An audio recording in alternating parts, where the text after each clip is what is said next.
if I do like this and like this,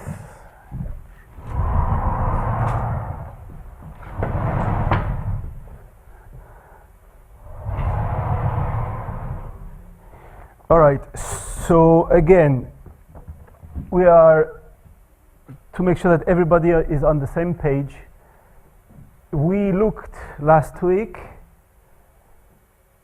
at the Langevin equation.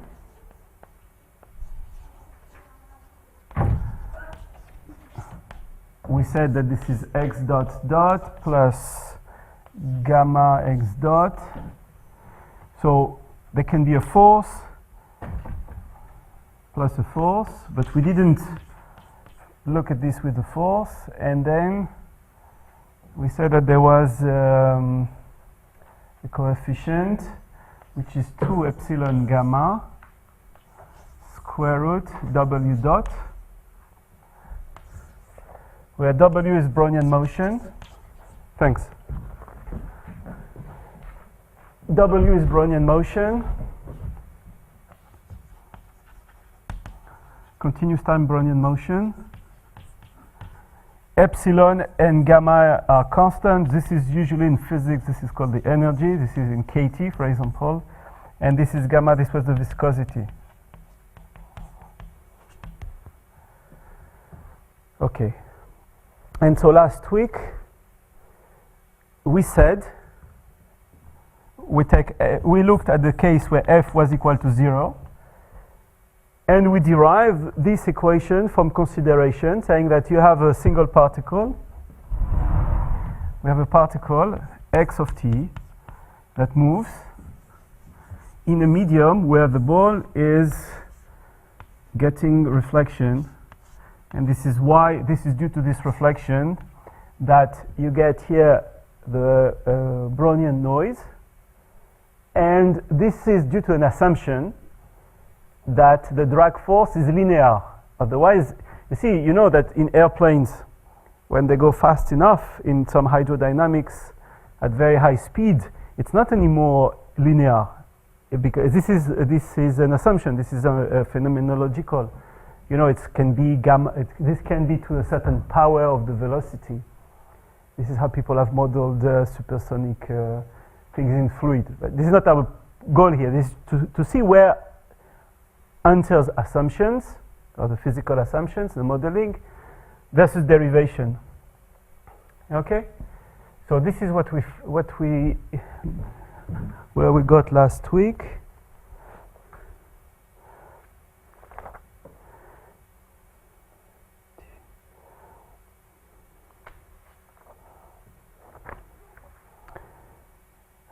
So wait, what did we say? Yeah. So and then we didn't say what happened for gamma large, right?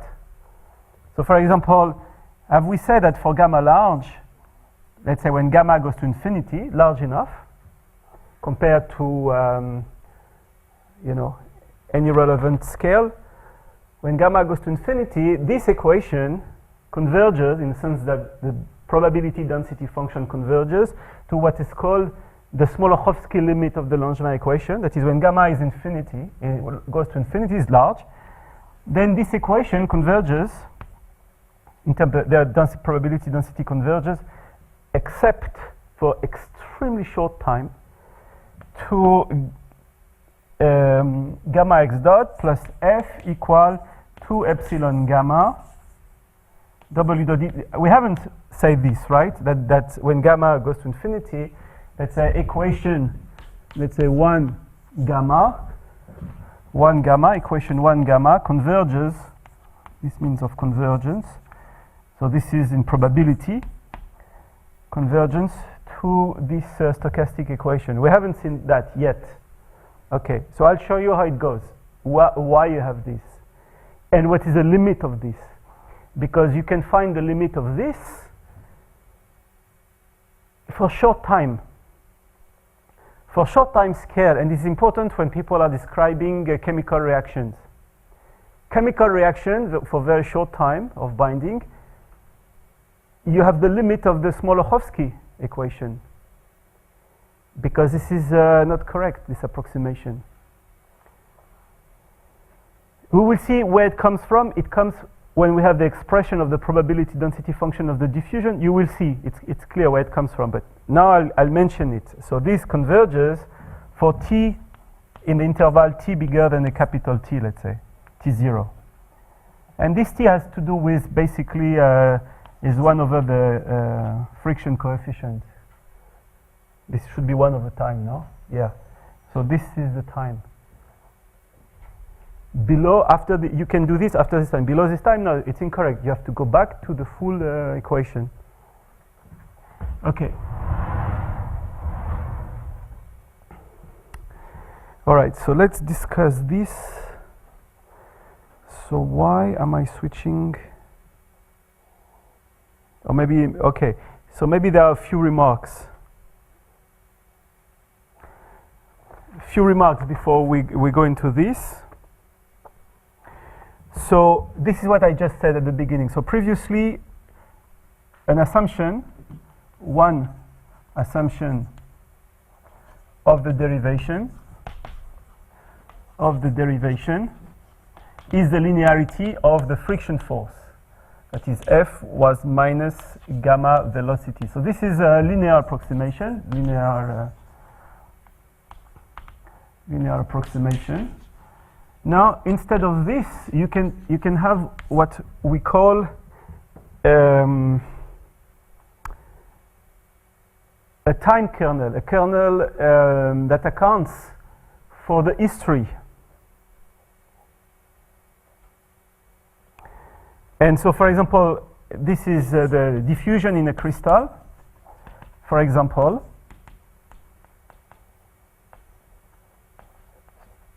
Diffusion in a crystal is actually modeled with a different properties that I will write now, the Langevin equation, which is the acceleration plus the integral from 0 to t of phi of s, and then you have to integrate over all the path of the velocity ds, and there can be possibly a potential, and psi of t if the fluctuation is the noise term.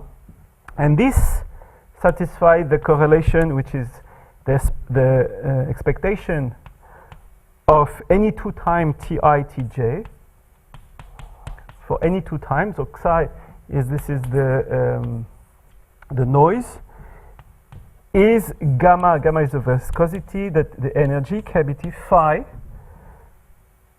of any of these 2 time ti minus tj. So for any 2 time ti tj.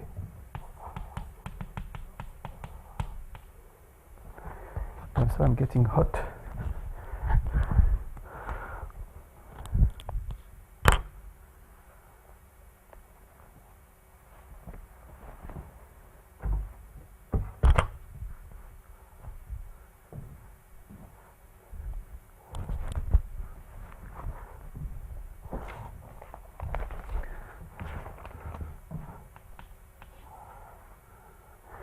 And so in a crystal, phi of s, this has been found empirically, phi of t is sine omega t divided by omega t.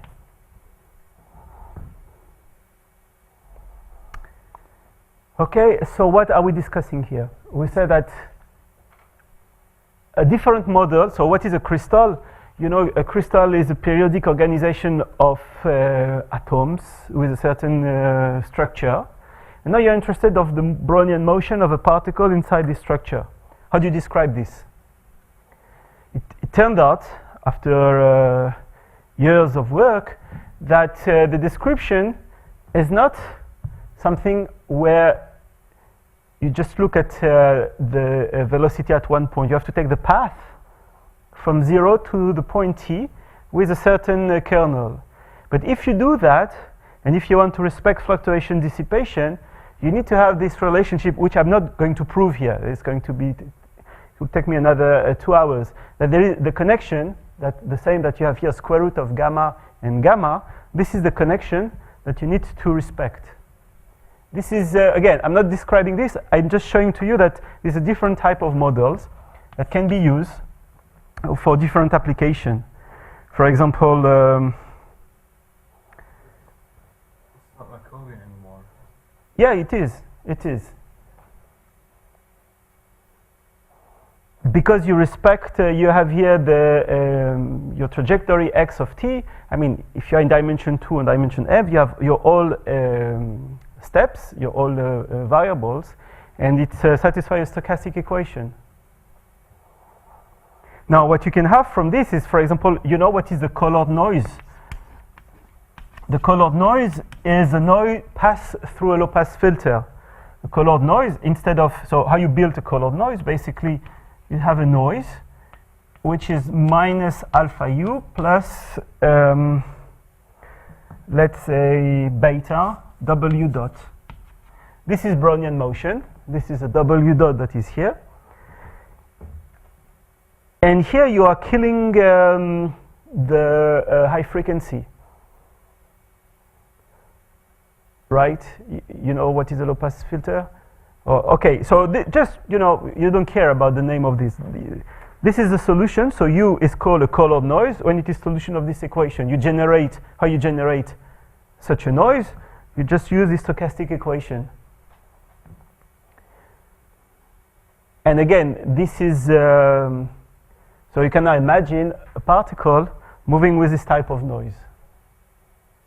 So there are different possibilities for the noise, and different possibilities for the linear term here, which would represent here the history, because you integrate from 0 to time t. Okay, so this is, those are simply, yeah, and so I have to tell you, because there is a huge literature on this, what is called anomalous diffusion. You will find a lot in the literature.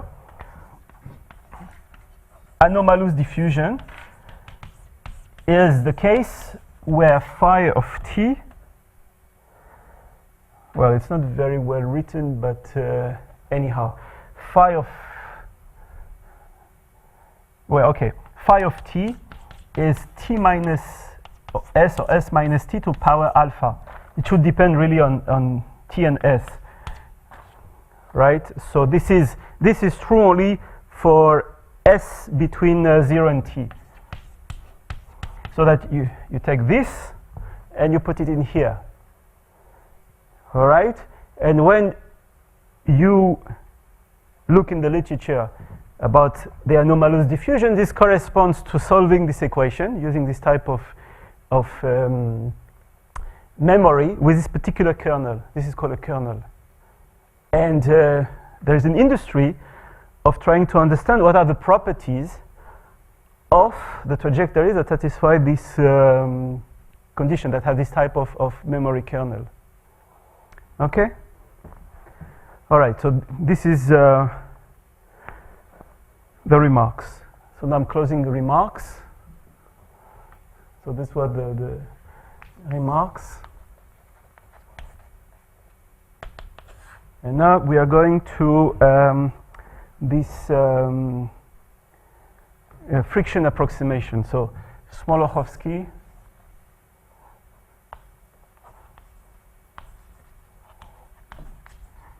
approximation.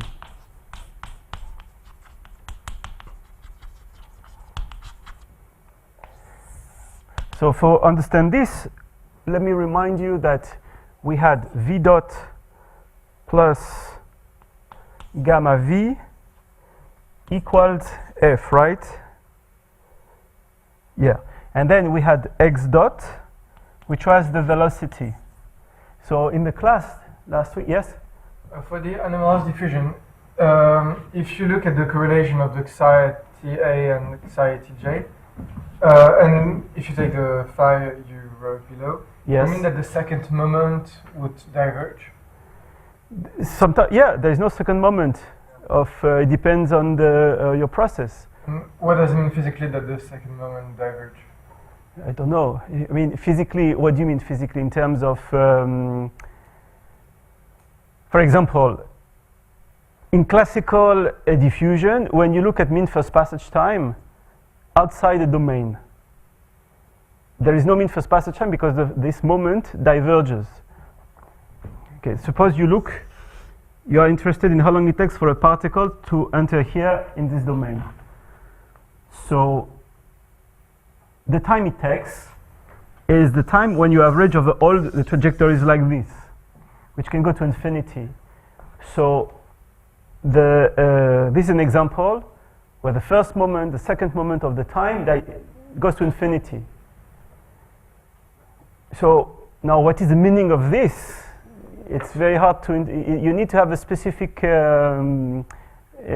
physical settings to understand what's the consequence for the physics. I mean, mathematically it diverges. Now you're asking what's the consequence?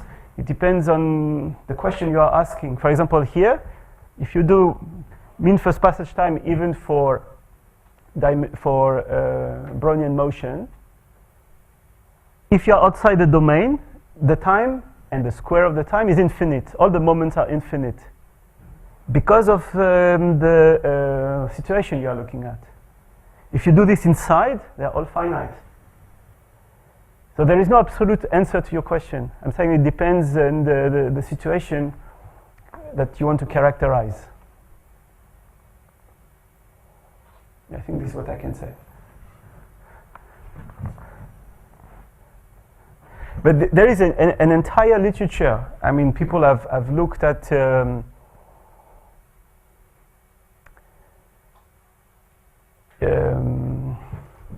properties like mean square displacement to some power, or look at how it behaves for delta t small. So then, you know, you have some formal calculation. For example, it's very hard to do something with the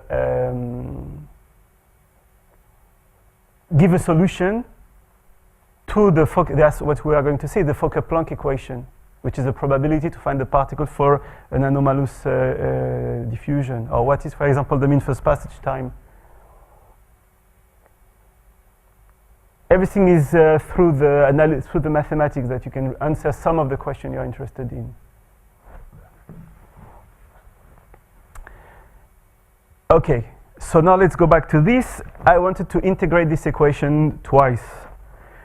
So you agree that x of t, if you integrate v, so what we have seen last time we saw that v of s is v0 exponential minus gamma s plus the integral from 0 to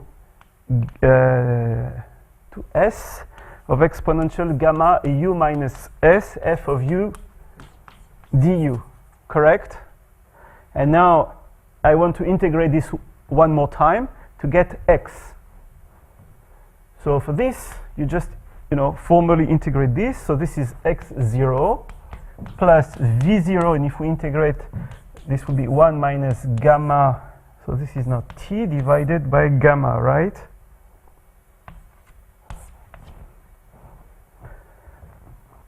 Plus the integral from 0 to t of the integral from 0 to s of exponential minus gamma u minus s f of u du ds. You agree? I just, you know, integrate everything. I did nothing else. And now if you change the order of integration, instead of integrating first u and then s, you just reverse, and you get here the kernel that appears. So you'll do it at home. This is integral from 0 to t of 1 minus gamma of u minus t divided by gamma fu du. And now if I put everything here on the left side, I get x of t minus x0 minus v0 1 minus exponential gamma t divided by gamma equals, right? I just put everything here in the left hand side, and the only thing I haven't documented exactly is how you reverse here the integral, but this is not hard. You're right, you are integrating over a triangle like this, and then you do it like this. All right? So this is what you get. And now, so f of u, we said last time, this is the Brownian motion. And now we integrate a deterministic function over Brownian motion. So what is this? This is, so this, which is equal to this, which means that this is Brownian motion, and then we just have to change the time or get the variance. I mean, how you characterize this quantity? What is the mean of this? If you average, this is 0 because f of u is correspond to a Brownian motion.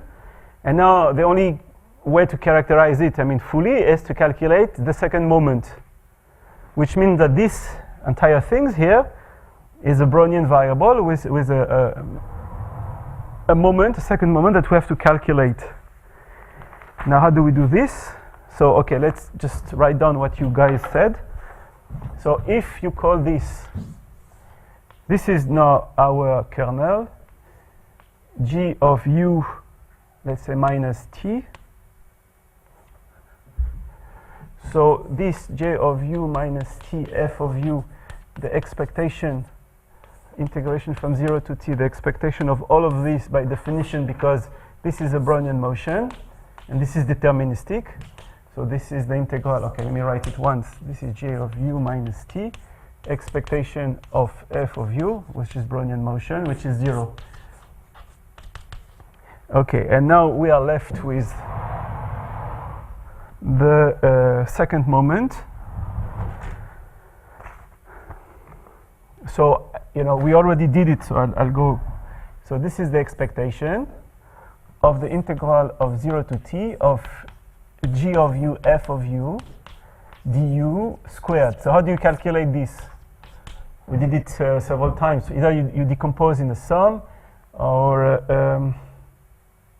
you want me to do it one more time, just to practice? Yeah? Okay. All right. So this is j. For example, you can you can look at this as an approximation by the sum of g k delta t f of k delta t multiplied by delta t multiplied by j of q delta t.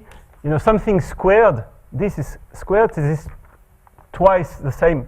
So I'll sum over k and over q. This is something, you know, that goes square. So this is j q delta t f q delta t multiplied by delta t, and we have to get some, and that's it. And we have to take the expectation of all of this.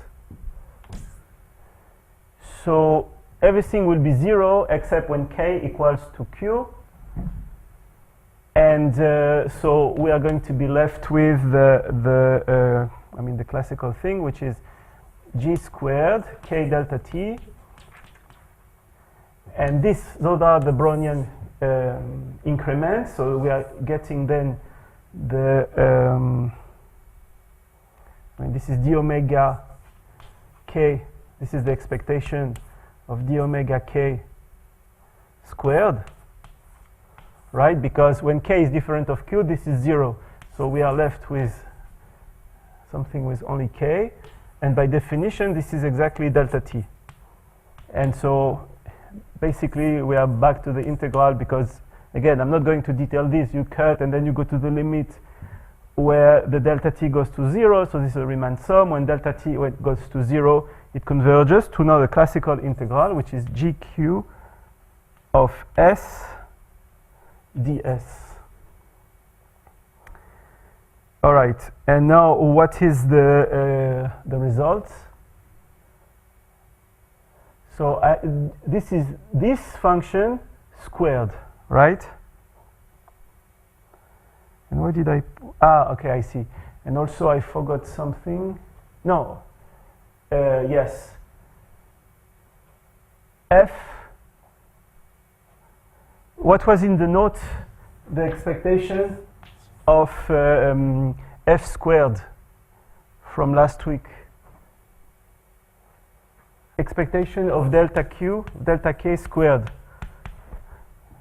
You have it? This was 2q or 2 alpha or 2 gamma, no? You don't have the notes of last week? 2d. 2d? or 2q, I forgot how it was, how I wrote it. 2q delta t. 2q delta t, okay. 2q delta t, so here, this is not delta t, but there is a 2q multiplied by 2q, all right. So now this is 2q, yeah, okay. Is it correct? Is it correct, okay. Okay, so now what is this? You have to integrate twice, you have to integrate 1 minus exponential minus gamma t, so this is squared minus 2 exponential minus gamma t divided by gamma squared, and we have to integrate this from 0 to t, whatever, no, sorry, from 0 to s. Yes, from 0 to s, and this is ds. This is 2q divided by gamma squared. So what do we get? Just integrating 1 from 0 to t, it gives you t. Minus, so there is a 2. I'll start with this one. Is correct? Okay. Minus 2 exponential gamma of u minus t. Why do I get this here? Yeah, maybe. Yeah, so this was. Yeah, this is u minus t, right?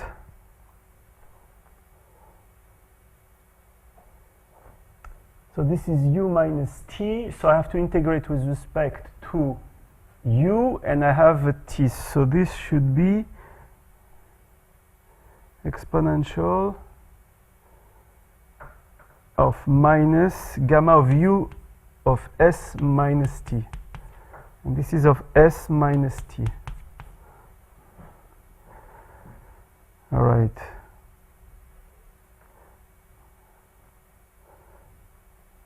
So t is fixed, and you integrate with respect to s. Somebody is checking, right? My calculation. You don't rely on me. So this should be minus 2 exponential minus gamma t, exponential gamma t minus 1. You should redo them.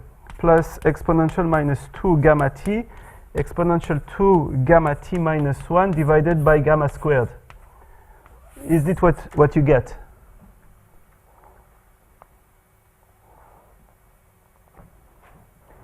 All right, so what did I do? You just calculate this quantity. Yeah, you just calculate. So this is, you have to calculate this squared. Yeah, this is what we're calculating now. So j of s, this is j of u of minus t. So this is, you replace u by s, you put it squared, you integrate. So it should not be hard. There should be a plus in the middle. A plus? 1 plus. That's right. Minus, this is this one. Okay. Gamma t, then minus gamma s. I'm not sure this is correct, but I hope this. Last one is 2 gamma and not gamma square. Yeah. Here? Yeah, 2 gamma, I would say. Good. Yes, correct. Okay, now this is quite interesting because this is the variance of this quantity. So now we are ready to write what is the probability of our process x of t minus x0 minus v0. I mean, you could, well, okay, I write it this way, minus gamma t divided by gamma. Condition that,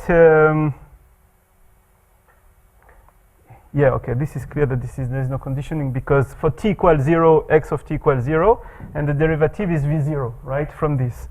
So what is this? This is now a Gaussian of variance sigma t. So let's suppose we're in dimension 1 or 2 or 3. It's an important, so I'll put, let's say, dimension, okay, I'll do dimension 1. So it's 1/2 exponential of minus. So this is now a Gaussian. So this is x squared. So the probability that this equals, so this is x0, probability that this equal x, let's say, we have a Gaussian, so this is x squared divided by sigma 2 sigma t. And sigma depends on gamma. You agree? The sigma we have calculated, which is this, depends on gamma.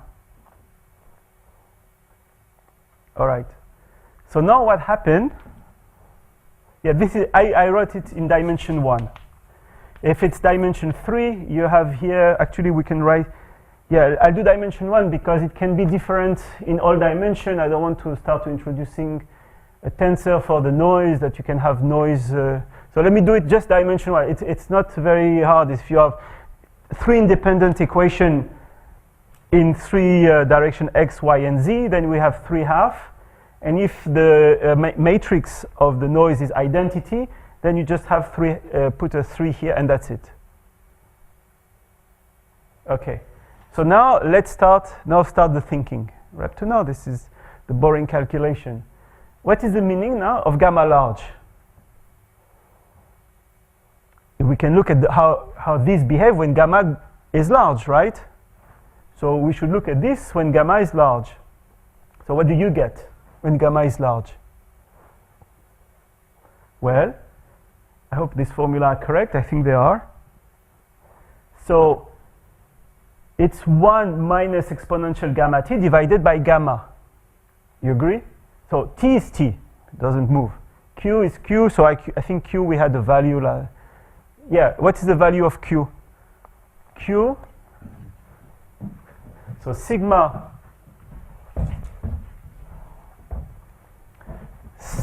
t.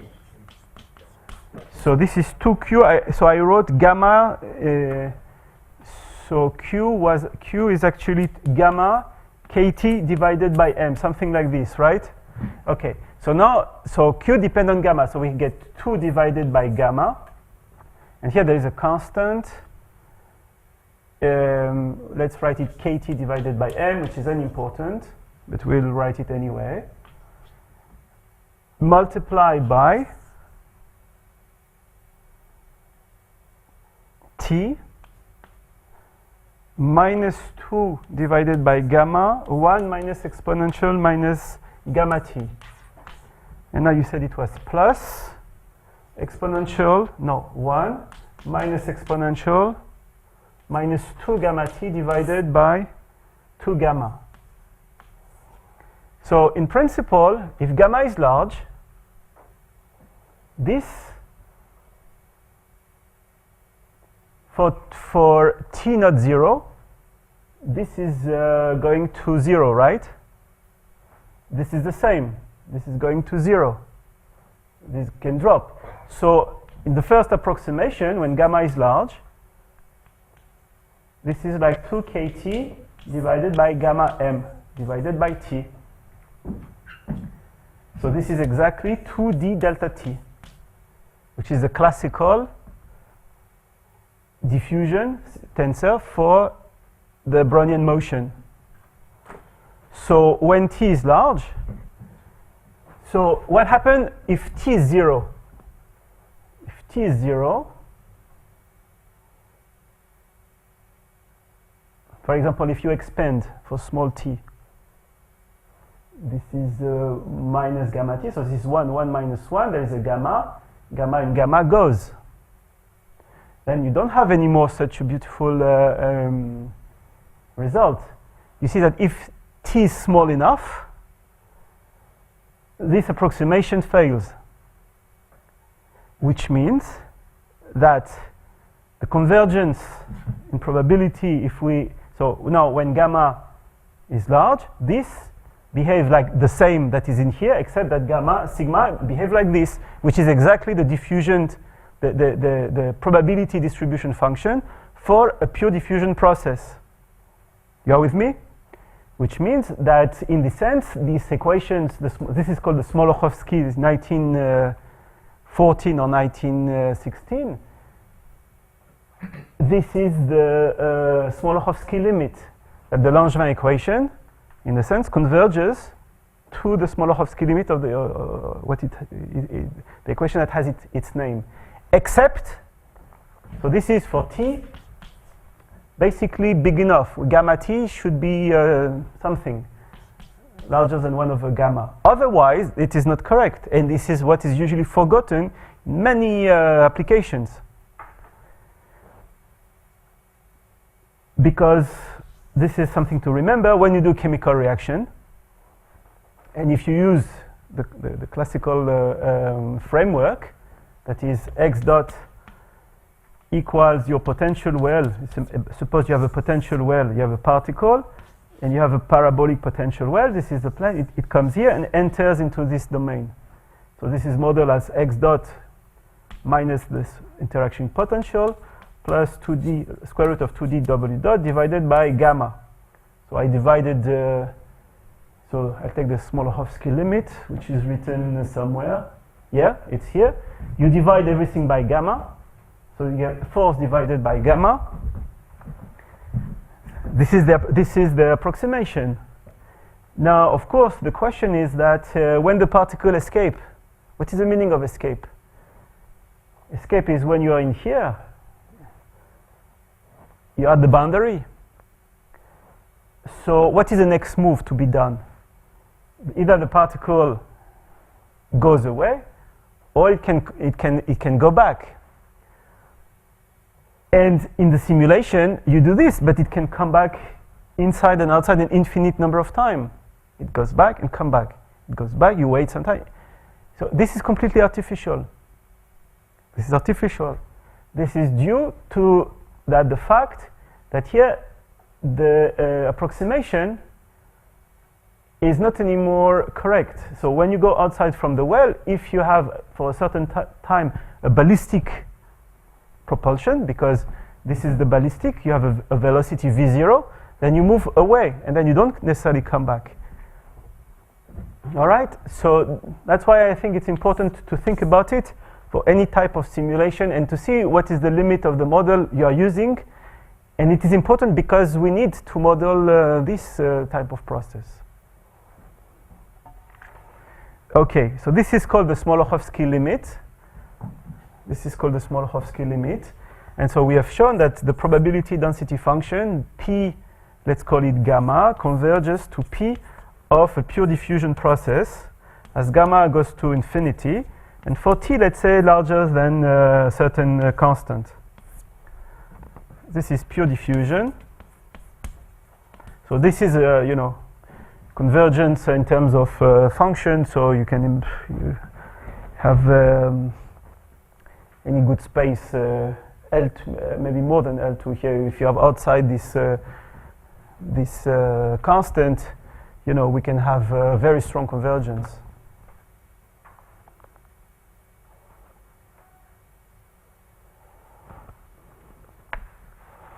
Okay, so this is the what I wanted to say about this limit. Now let me give you, starting following this kind of ideas, let me give you some problem, something to think about, and examples.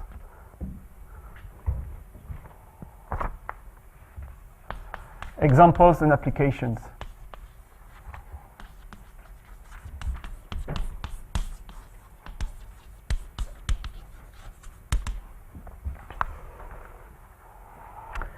So this I'm going to state, I'm not going to prove anything. Suppose you have a particle in dimension 1 that follows this equation, the full Langevin equation. So this is, for example, used, this type of equations, they are used to describe ions inside a channel. So let's start with the Langevin equation. For a particle located at position described by the trajectory x of t. So suppose, for example, you have a membrane of a cell.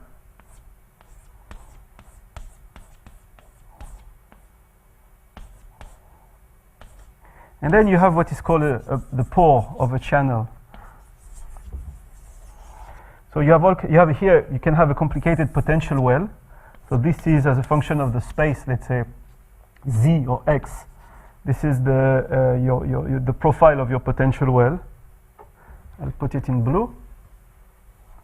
induced by the molecules. You can have some residue that have all kind of shapes, and you are interested in the question. So this has been worked out for the last 20 years. How ions are going to flow through this structure. For example, what is the flux of ions through a channel, depending on the profile?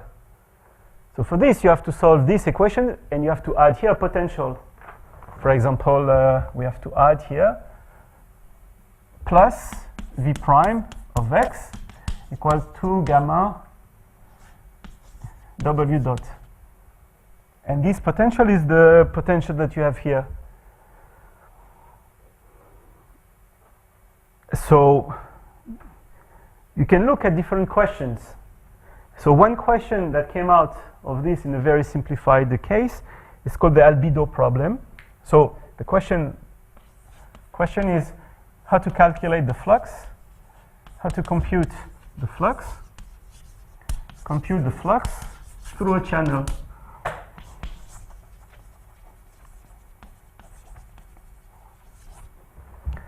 So if you have V, for example, equal to 0, and you have something, an interval 0L, suppose you start with a velocity V0.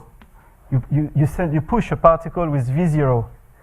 So the question that people have asked, and I'm not going to solve because this is actually mathematically, technically difficult, is what's the probability that the particle we start with a certain velocity will hit L before it goes back.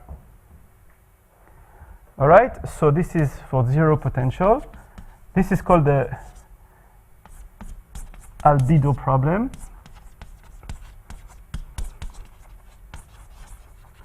So what is the probability? Find or compute the probability that the time to go to the left is shorter than the time to go to the right. Condition that at time 0 you start at position x equals 0 and with a velocity that goes inside, positive velocity. Where tau L, this is the first time that the particle hit, let's say, the left. What is left? Left is here. So the first time positive, or let's say define, let's say right, the first time that x of t equals L.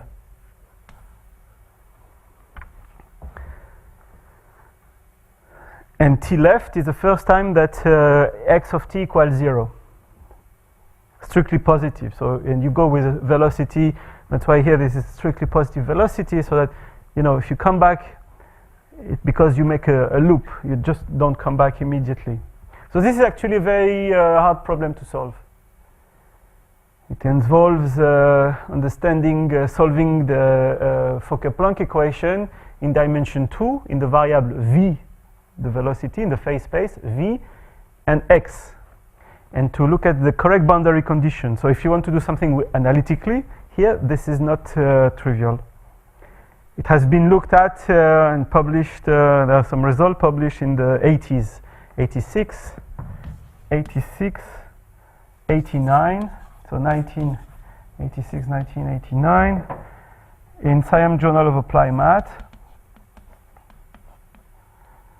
Just to show you that those simple questions can have difficult answers, but so that it's important to have this in mind.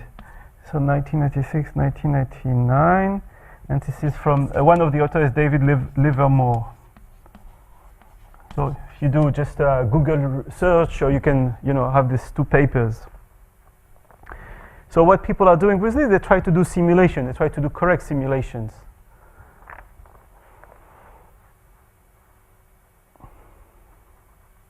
So for example, what happened when you look at two charges, not one but two? Suppose you have the same configuration, you put two charges in the system. You put two charges. How do you calculate, for example, and they cannot, of course, pass each other. For example, there are two ions of the same charge, plus and plus, or minus and minus. They enter in here. So if this one is moving, then this one has to be pushed, because it will be pushed due to the electrostatic repulsion, plus the potential. So how do you study correlated particles? So the idea is what? Just to use two equations. So again, this is, I'll give,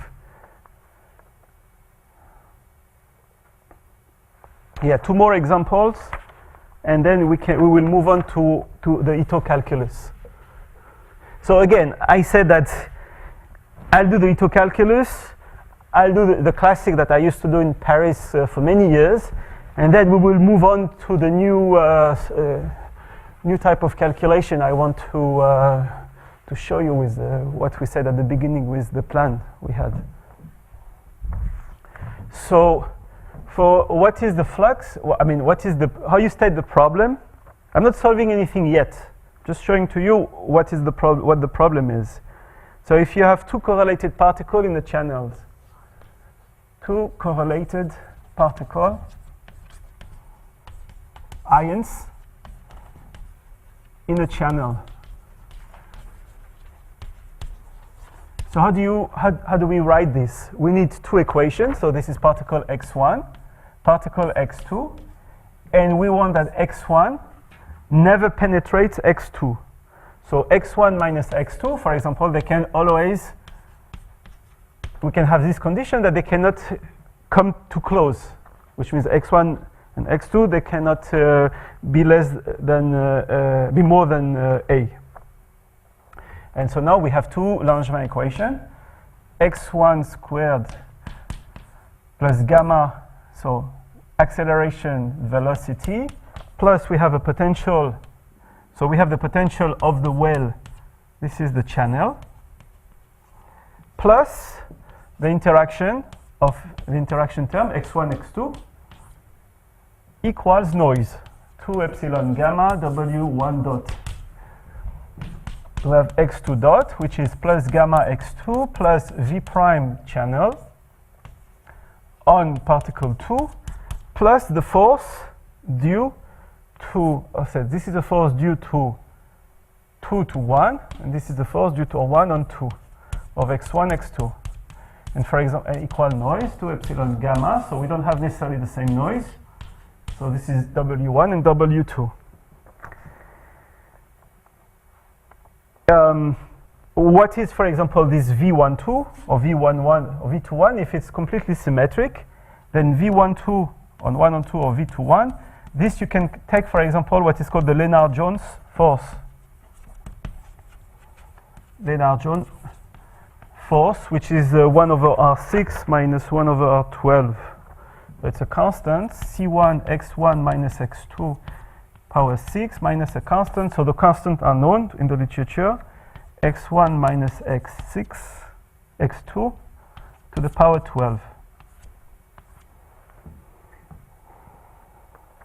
Okay, so this leads to a correlation. This is very hard, because actually the real space for this is what? If we have understood that here, you see, this is the space of velocity that I've drawn here, velocity, and this is position. So x and x dot. So this is 2 dimensions for one particle. If you want to analyze this, in dimension 4, if you want to see the configuration of the particle. For example, in x1, x2, if you impose a condition like this in your simulation, so this is x1, and this is x2. And this is x1 equals x2 when they are at on the diagonal. And now, if they want to be outside this region, so we have to have a band of radius a here, of size a, such that the particle cannot they cannot penetrate this band in this abstract space, otherwise they are too close. And so particle enter at position at. So what is the meaning of escaping? For example, if this is position L, if this is position L. Yeah, it's not great. Sorry, it's position L and L. You're in the square. So particle x1 should escape here, but if particle x1 is there, particle x2 cannot escape, so it has to go away. So there is, all the time, this creates some correlation. So this is x1, x2, and then on this you have to put the potential of the channel, that is the one generated in blue. Okay, so this is an example of writing a stochastic equation for a coupled system. So we've been seeing what happened for something with no correlation, but a potential well. Correlation, where you have to include this, plus the channel, plus noise. What do you do with this? If it's just equation to contemplate, you say, right, what's the point of doing all of this? Well, I understand this argument. This is what you do, for example, on a simulation. This is the equation that you put on the channel and you simulate like this. And you can get your statistics. Run 100 trajectory, look at the fraction that arrive to here compared to those who are living, what happened when you add an ion in correlation, and this will allow you to understand your system. This is what people did for 20 years. Understanding this by simulation, by finding the right equation. So, for example, at the beginning, they started with this and they found that everything went wrong. They didn't put the term here for the acceleration. Although, you could say that in a channel, maybe the Smolokhovsky limit is okay, but it's not, because you're in a very small domain and you are looking at very small time. The time to go through a channel is microseconds. And this is comparable to the time 1 over gamma, which is the time for friction, relaxation in a medium. Okay, so and then I'll give you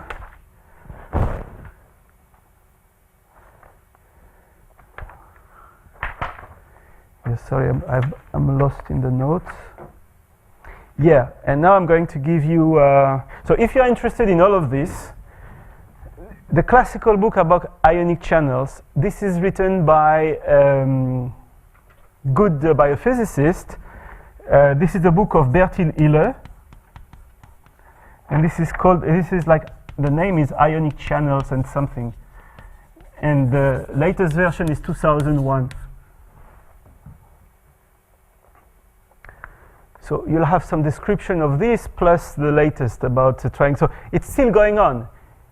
So what are the big questions in this field? How do you select? Okay, when you make your pasta, what do you select when you shake your plate with the hole? What do you select? You select the big stuff, and the small go through. So you select the big ones, right? But now how do you do the opposite? How do you select the small and you let the go through? It's not answered. We don't know. And this is what happened. Some ionic channels. Okay, why people are studying ionic channels? Have you ever heard about ionic channels? Ionic channels are the basis of cell communication between internal and external. This is how they regulate their concentration of ions, of water. We have this aquaporin that regulate the concentration when we have water, salt, and sugar. So it remains an important question. So how do you select, for example, potassium versus sodium? They have the same charge. Some channels can select one, some channels can select the other. The difference is the size. So when can you select the small one? I mean, when can you select the big one and not the small one? One should go, but no, it doesn't go like this. So this is important. This is not solved, and nobody has a clear idea of how understand like in a generic manner this question. This is how people do it by simple elementary stochastic simulations of ions trying to move in a channel, where they try to understand how the pore of the channel, how this pore here of the molecules shape the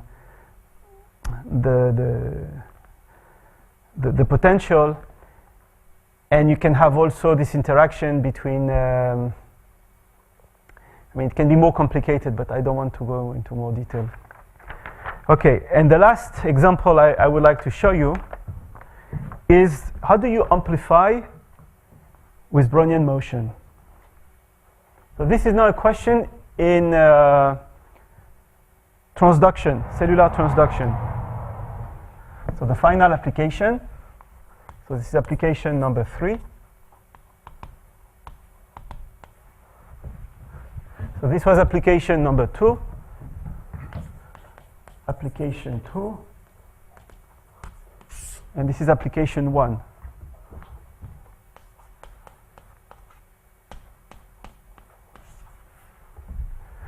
So this is important. Now what I'm going to describe here for the process of phototransduction. So you know, I told you, I mean, I'm not sure, did I say that at the first class? That we can see a single photon. So if we can see a single photon, it means that you have one molecule activated and you have a cellular response. How come? Did I mention this? How this is done? It's not simple. It took 50 years, and it's still not fully understood. But there is one step, which is the following. You have a photoreceptor, you look at it, you cut the photoreceptor in 2 parts, and there are discs. And now you look at a disc, and this is a disc that I have projected like this. If a light activates a rhodopsin molecule, it becomes activated. So you have, this is time. This molecule starts to be activated here. It is activated for a random time, Poissonian time. This is not Poisson. And then it is shut down. So this is a time, tau, and you can have a mean time, you know. For the time the molecule is activated, it is performing a Brownian motion.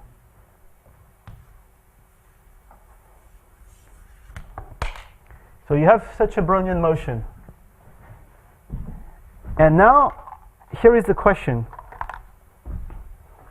There are molecules, let's suppose they are fixed. They can also move by diffusion, and so yeah, and this is a, let's say, so you have a Brownian motion with coefficient of diffusion d, which is fixed. And then the molecule is only activated for this time. That is, afterwards, if it does any Brownian motion, nothing happens. It's only during this random time. And now there are molecules. And each time on the way it meets the molecule, with a certain probability, the molecule can be activated. So here is the question for you. After an average such a time, how many molecules are going to be activated? So each time, let's say, this Brownian motion hit this particle, it becomes activated with a certain probability, which we call, let's say, probability of activation. This is known, suppose. So I'm interested in what is the mean number. What is the mean number of activated molecules? Of activated. So we have a population activated molecule. Let's say the population is represented by its density. So you have a population of molecule, let's call it T. And there is a density rho of T. You know the density. Suppose this is known. So how do you do this calculation?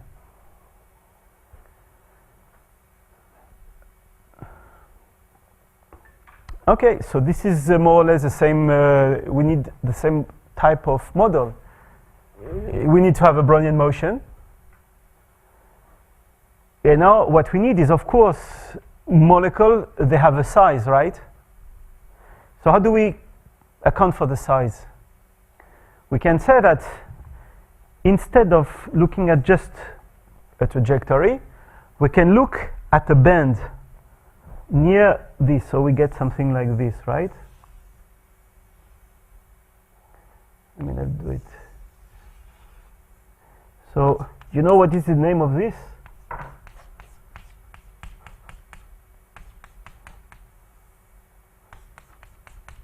And so on. You can see this drawing. So this is called the Wiener sausage. It has been introduced by Wiener maybe 70 or whatever years ago. And now this is, so we have a band, which now makes sense. So we have something with a certain size, let's call the size epsilon, which can reflect, for example, the size of the active part of the protein that is moving.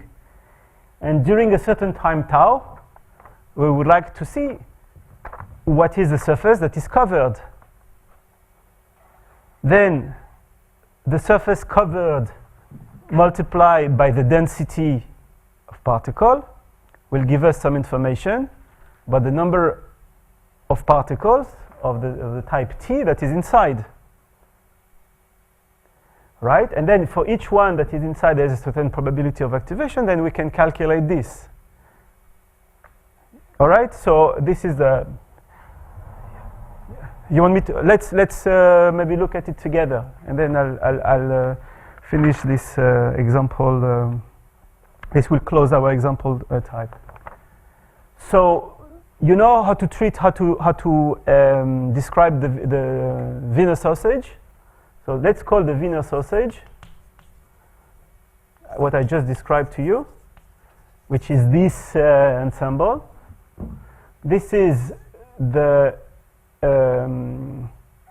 ensemble made by all the balls centered at the Brownian motion x of s of radius epsilon when s went from 0 to, let's say, the time that it is activated, capital tau.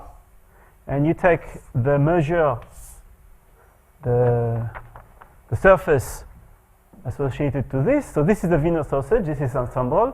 And I'm taking the measure, the integrals of the indicating function of this, which give you the surface of this, you know, in whatever unit, meter square, micrometer square, this gives you this quantity.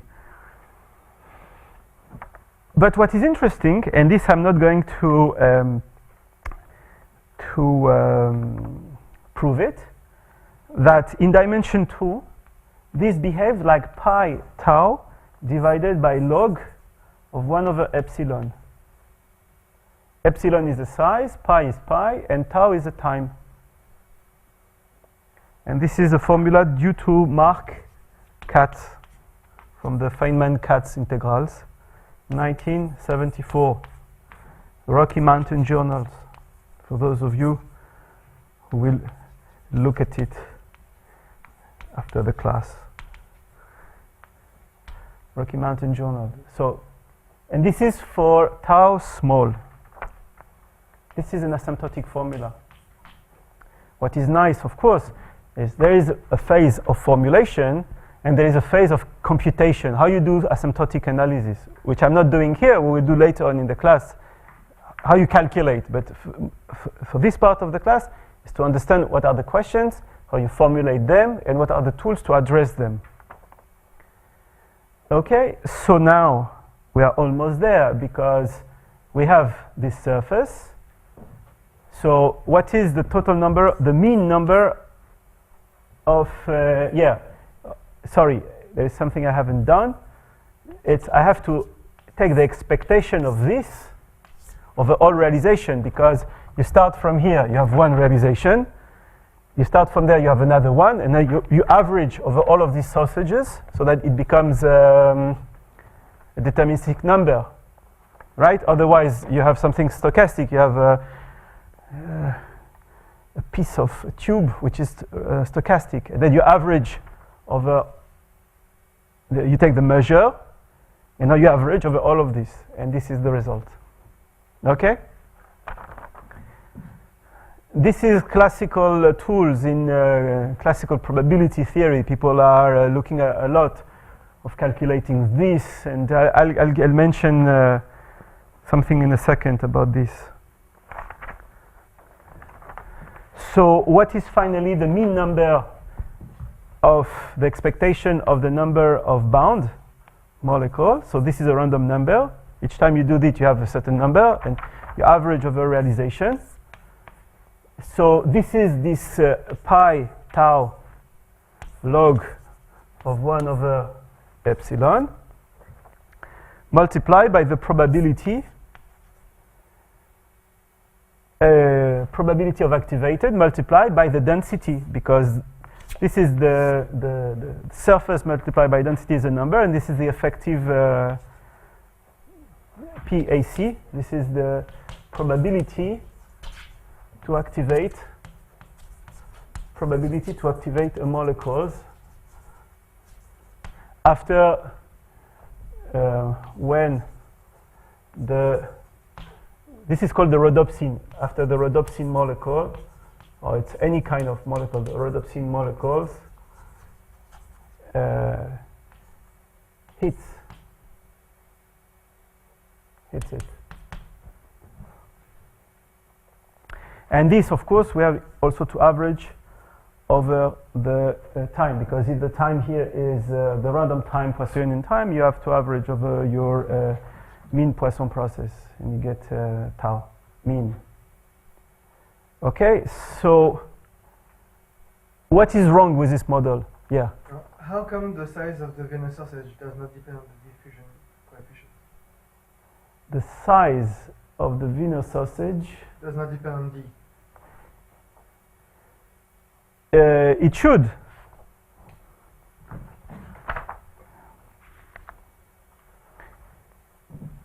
It should, no? Let me think.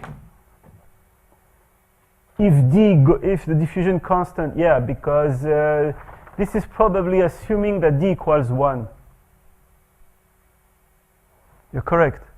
There is a diffusion coefficient here somewhere for the pass. So the correct units should be d tau, right? But the ball is just a surface, right? Yeah. The what? I'm sorry? Just a surface, yeah, okay. Then. This is the surface. This is the surface. So this is, yeah, d tau, correct.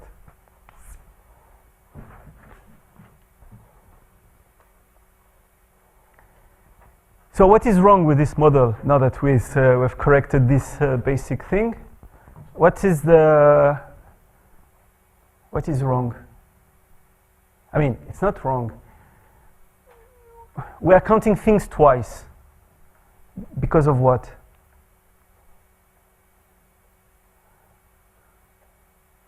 Why are we counting things several times, although it's not in the figure? What is the property of the Brownian motion? If you have a Brownian motion and you simulate it, or what do you observe? Is the Brownian motion doing this? No. It does what? It comes back again and again and again and again. Okay, so now this is something that we haven't taken into account, because we're saying that each time the particle encounter, it activates. But if you come back to the same place, it's already activated, right? And so the real calculation, a calculation that would account much more for reality would mean that I have to discount all of the part of the Wiener process where you have the loops. We should, if we want to be efficient, discount all of this and reduce some calculation, but this is quite, this is, for example, mathematically quite difficult to look at what is the distribution of point at where the trajectory comes a multiple number of times given a certain time interval. I'm not going to do it. But this is to explain to you how you do some calculation. This is an example of a process of amplification that occurs everywhere in nature. This is the basis of amplification. That's why I wanted to do this. It has some biological meanings, and it is found almost everywhere. This is how you amplify on the surface of a cell by diffusion only for a certain time. All right? Okay. Now we'll change subject. We'll go back to the Ito calculus. So I said, you want a break? It's all right. It's a good moment to give you, let's say, 7 minutes break, 10 minutes break, so that we'll do a break and then we'll resume with Ito calculus. I'll do Ito, and then I'll show you how we go to partial differential equation, which I think is important. Again, this is textbook, but it's not necessarily what are the typical presentation of this. All right, so we will do this, the PDEs, the Fokker-Planck, so that those of you who are not familiar with the stochastic processes, you know, now it's clear. And then we will start the analysis of the equation. I mean, right now we show the equation, and then we will see how to analyze them. Okay, break.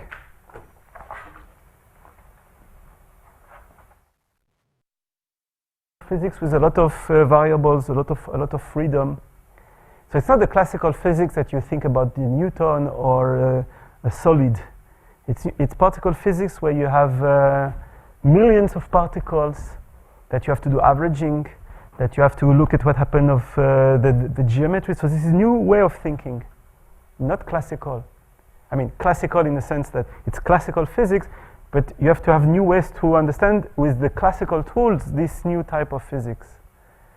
If you're interested, there is a Physics Today paper that in the last month, that we wrote about these ideas. It's 1 page or 2 pages explaining that ultimately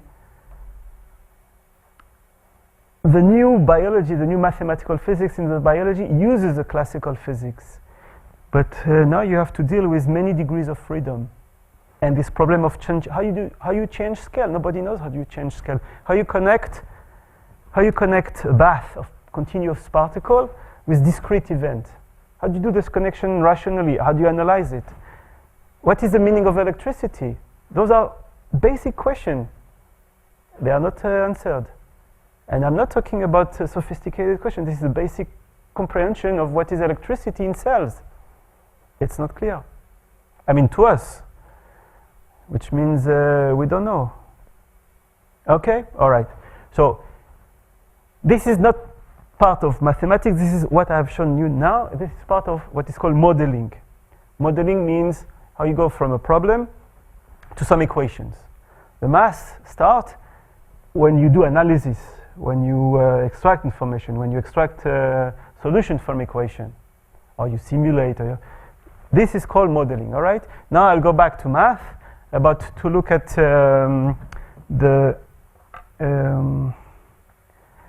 wait, let me find where I am. To discuss, for those who have never seen this, I think it's important. I've been much too far. Wait. So we have discussed these applications. So we haven't started the Ito calculus, right? Okay. So now we'll stop all of this and let's discuss.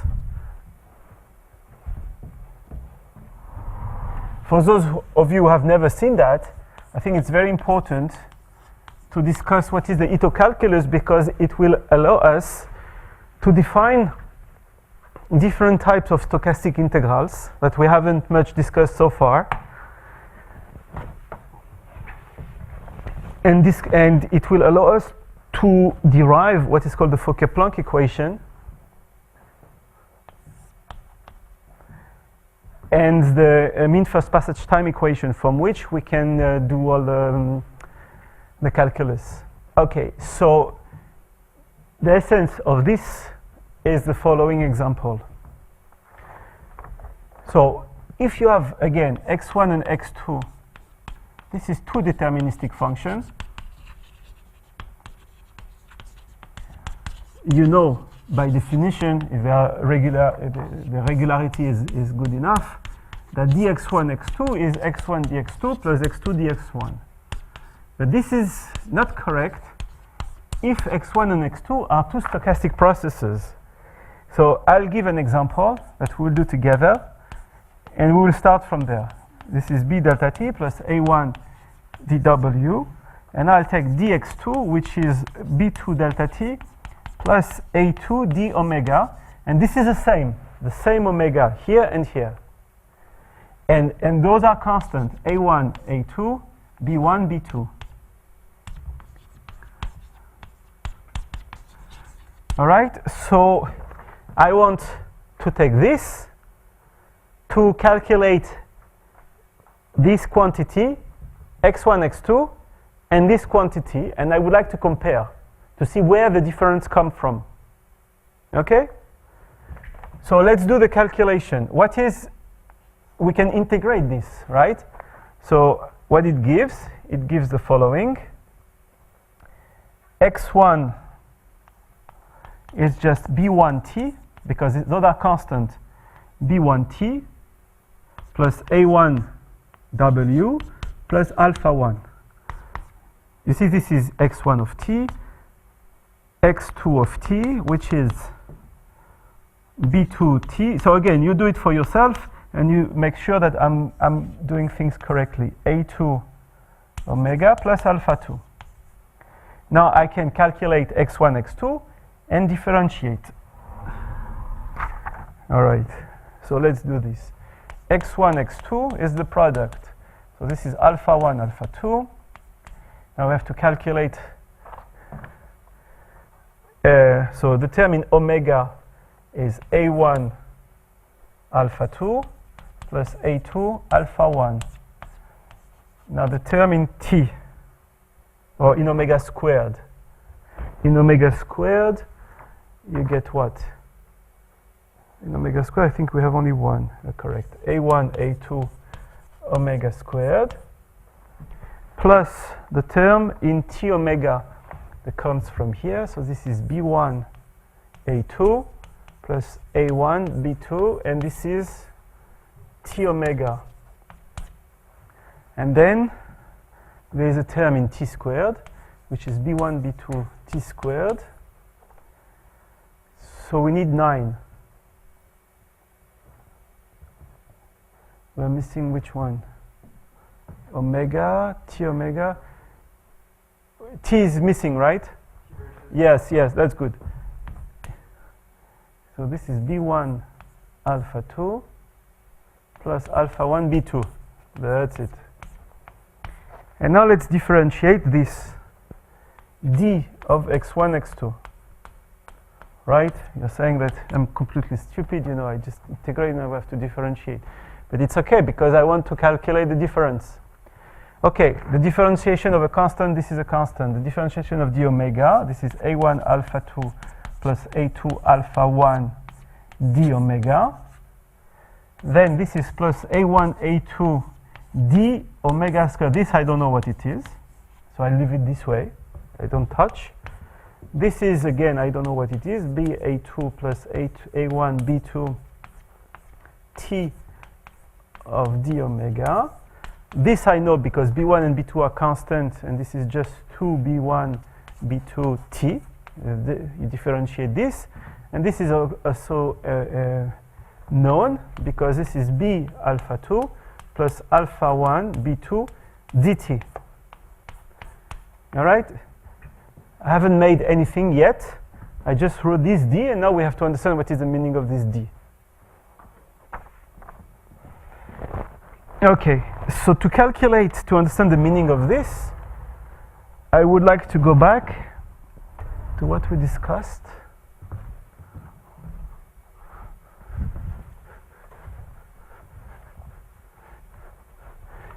So how are we going to calculate d of omega, d omega? And for this, we need to look at this more carefully.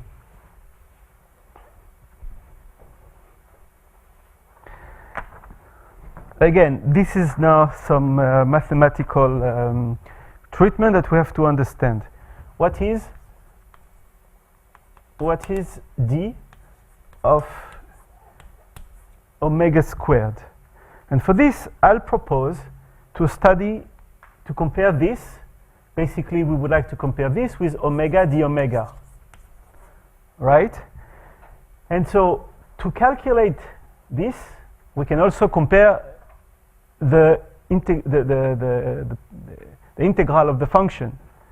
So I can integrate this or integrate this to compare them. So I'm interested now in calculating integral from 0 to, let's say, capital T of omega of s d omega of s. And for this, so to calculate this, to compute this quantity, let's call it T, no, well, let's call it S of T. To compute S of T, we will start as we did last time. We will introduce the sum Tn, which are the sum from 1 to n of the like Riemann sum, if you want, of this quantity. So now we decompose 0t, the time interval from 0 to t, into segments of the same delta t. So we go from, let's say, t0 to tn. So we sum from 1 to n, and so we have omega of tk, omega of tk plus 1 minus omega of tk. Now, what can you say about this? So this would represent the discretization of this. D omega, this is the discretization in this interval. And this, I choose omega tk, which means I choose to calculate. So suppose you have a function. So you discretized it. So this is your time interval. This is now Brownian motion. Take the difference between these 2 points. And this is tk. This is tk plus 1. I choose here omega tk. Now this is a choice. You can approximate a function, and it doesn't matter in Riemann or any kind of integrals, the fact that you choose here tk or anything in between. But for the stochastic processes, it does. And this is very important because this is a source of many confusion in stochastic processes. It's very important to understand that you have the choice. And now the question is, what is a physical choice? Are all the choices physical? So the answer is no. Here there is a choice, and it's very important. So if you choose here this is called Ito calculus.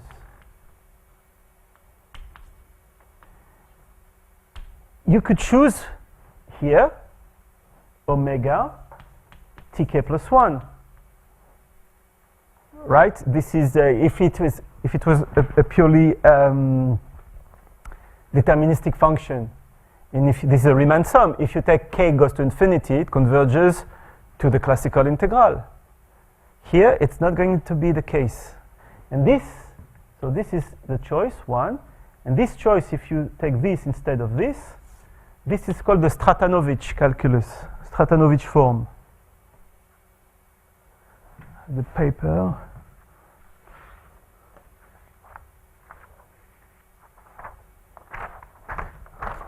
This is called the Stratanovich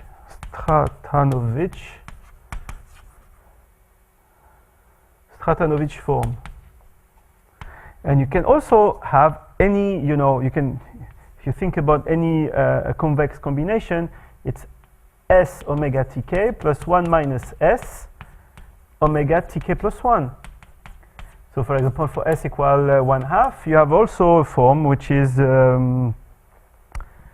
which actually gives the classical integral. Now, which one is the correct one? What?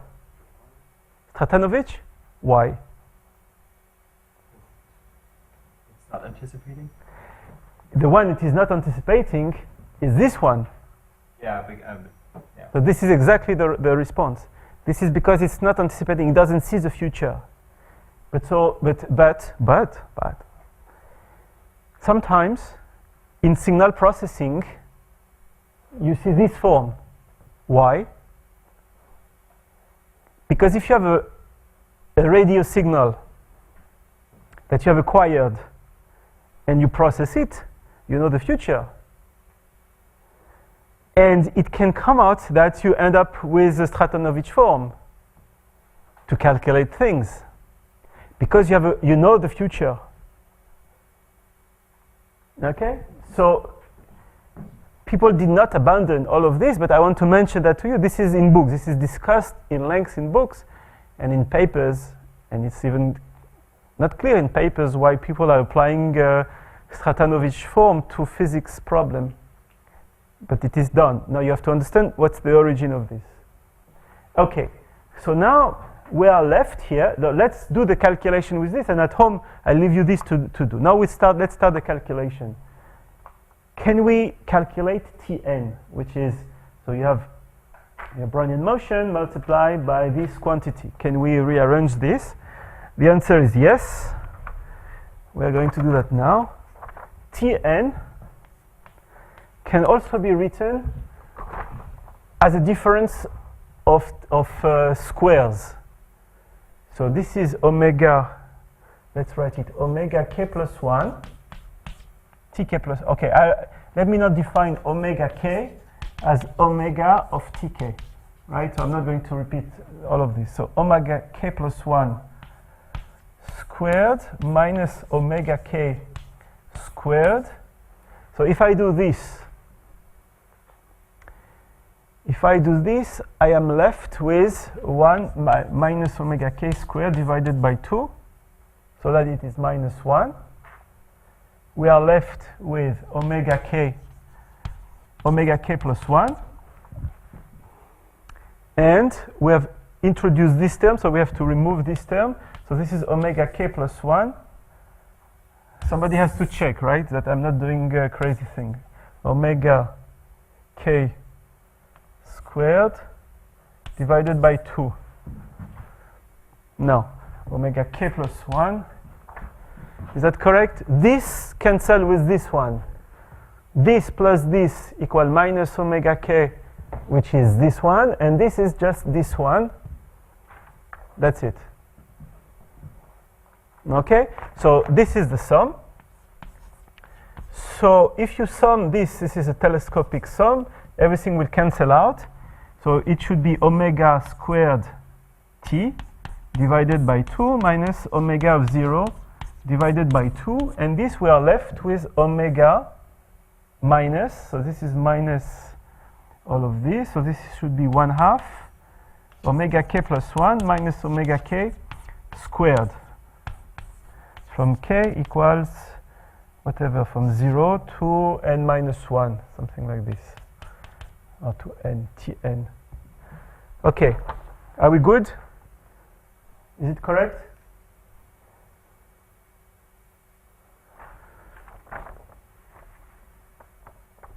Yes, this is correct. So when n goes to infinity, what is the, so let's assume for simplicity, this we can always assume, because this is defined up to a constant, that this is constant is 0, I don't care. Now, what is the limit of omega squared t when n goes to infinity? Where is n here? Do we see an n? There's no n. So the limit is this. Okay, so this we know. So we have a sum of Brownian motion, and we're trying to study a limit of sum of Brownian motion. The question is, what are we talking about here? Where is the limit, where it goes? Now here comes an interesting question. So this is n goes to infinity, so we refine the steps n going to infinity, and we have found that in the limit in the space of non-anticipating function, as you mentioned, Tn, as n goes to infinity, is going to, the limit is this integral. So if we can calculate this, we will know how to calculate this. So we have this now, this expression, and now we would like to look at the limit when n goes to infinity. So we're left with this term. What is the limit of this difference? We have now a sum of Gaussian. What is the limit when n goes to infinity of this? I mean, the first question is, does this have a limit? You see, you are summing an infinite number of Brownian motion squared. So who knows? This is called the, what is, okay, when you have a sum of random, of identically distributed variable. You have A, they are identically distributed, and you look at the sum. Let's go to the basic things. So those are Brownian motion. I mean, those are stochastic variables. They are random variables. Suppose all of them are independent, identically distributed. Is this sum, if it converges, where it should converge? To which number? To which? Oops. Yeah, I cannot move this one. Isn't it equal to the square root of n times the Gaussian variable? Yes. Okay. If the mean is 0. If the mean is 0, but if the mean is not 0? The mean times the number of variables plus correction, the other square root of n. Okay, so then the thing we should anticipate for here is to first try to calculate the mean of this quantity. Is it finite?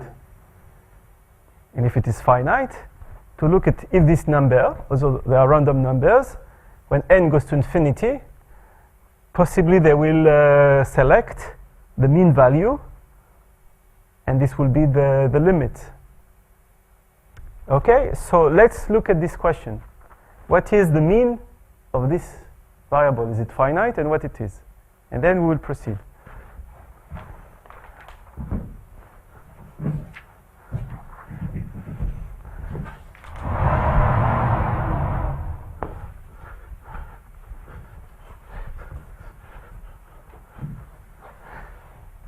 So why is it important to manipulate correctly Brownian motion and all of this? Because if you do some simulations, or if you want to analyze things with noise, correlated noise, of all kind of noise, you have to usually look at this quantity, how they are transformed into transformations. And you should not be afraid of doing the calculations. This is why I do all the calculation on the board. It's not that I could say, okay, you do your calculation at home. You should see all of this so that you should not be afraid yourself of repeating all of this. Okay, what we were discussing is the expectation of Tn. So who can tell me what is the expectation of Tn? All right, so let's just replace. This is 1/2 of the sum of the expectation of omega k plus 1 minus omega k squared. So this is what we have studied at least 3 or 4 times. This is simply the this is the Brownian variable of increment delta t. This is exactly what we said. Tk plus 1 minus tk is delta t. So this is, okay, let me write it this way. This is tk plus 1 minus tk. Let's assume this is of d. The diffusion coefficient here is 1. I mean, I don't, so that maybe 1/2. Yeah, what is necessary to have this? Right, I didn't tell you that this omega k here is characterized by a variance. I assume it is 1, so that... all right, so now we have to sum this from 1 to n with 1/2. And this is equal to what? Simply t divided by 2 now. All right. Now suppose let's accept this result for a second. Suppose I'm proving it. I will show that then what we need to prove is we need to show the convergence of this towards the mean. And we will show this the convergence in probability. But let's suppose we have this for a second. Then, what do we have? We have the Tn. So suppose we have the proof, Tn would converge to omega squared t divided by 2 minus 1/2 of t. And now, which means S of t, because this is a convergence, and this is, by definition, this is a limit. So we have integral from 0 to t of omega of s d omega s equals omega squared t divided by 2 minus t divided by 2.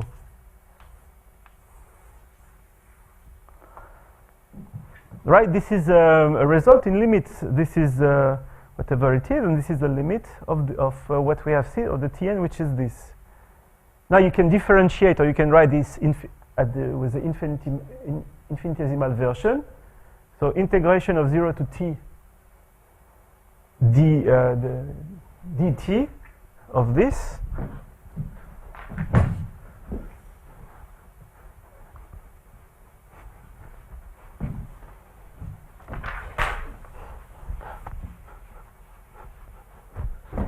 so we can rewrite this as omega t d omega t equals d of omega t that we didn't know what. So let me multiply everything by 2. Just multiply by 2 minus dt. So I'll take the dt, I'll put it there. So this is plus dt. And now this is exactly what we didn't know what to calculate here. You remember we said this, and now this is not the classical term, which is 2 omega d omega. This is 2 omega d omega plus dt. Okay? And so this, you'll start to see the difference between the classical calculus and the new Ito calculus. This is where it comes about and how it propagates. Because now, so you can have this, will give us, so 2 omega d omega minus, no, plus dt. So here, actually, what you can prove, I'm not going to show it. This is t d omega plus omega dt. We can show it the same way that I have shown this. You have to calculate you redo everything, and instead of calculating omega d omega, you take t this, and you can redo all of what I have done, and you'll be able to show this. So ultimately, what is missing here when I have these stochastic processes? The only difference, this is not going to change if you multiply x1 dx2 or plus x2 dx1. This is going to be the same. This is the same because this is the same calculus. So the only difference is going to be here, delta t. So what is the difference? We can write it this way, dx2 dx1 plus x1 dx2. So d of x1 x2 equals this plus a1 a2 delta t.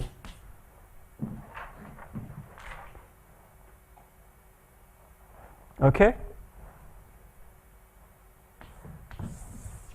This is for omega, a Brownian a process of variance 1. Okay, so now we have assumed this. Now let's prove it. All right, so now we have this quantity. We assume that if this is correct, we plug that into this.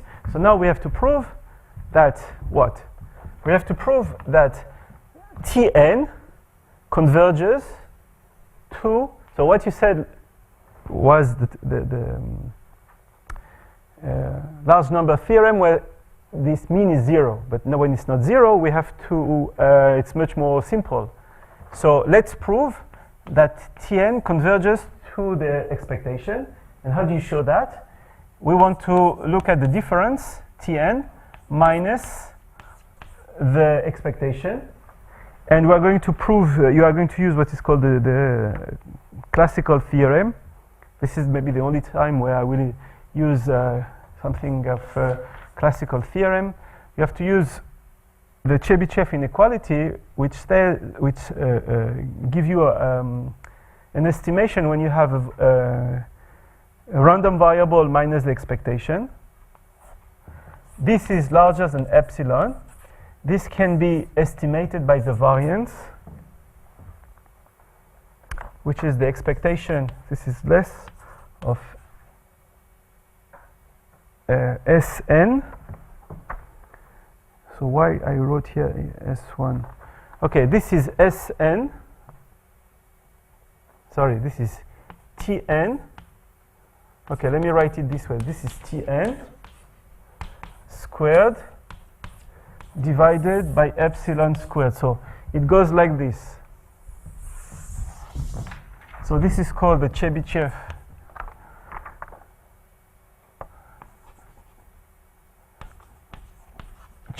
inequality. This is classical. Not going to prove it. So it says that for any epsilon positive, if you have a random variable x, the probability that x minus the mean of x, this is larger than epsilon, this is less or equal to the variance sigma squared. So sigma squared means expectation of x minus the mean squared divided by epsilon squared, which is finite. I assume that you know, we assume that we have finite variance. And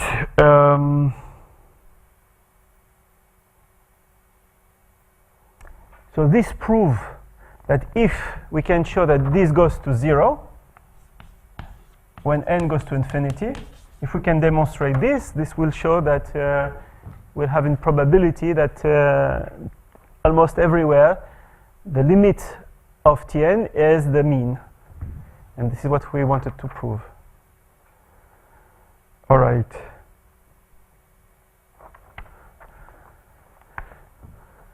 So what is now, we have to calculate what is the this Tn minus the mean, so the expectation of this. All right, this is what we are left with.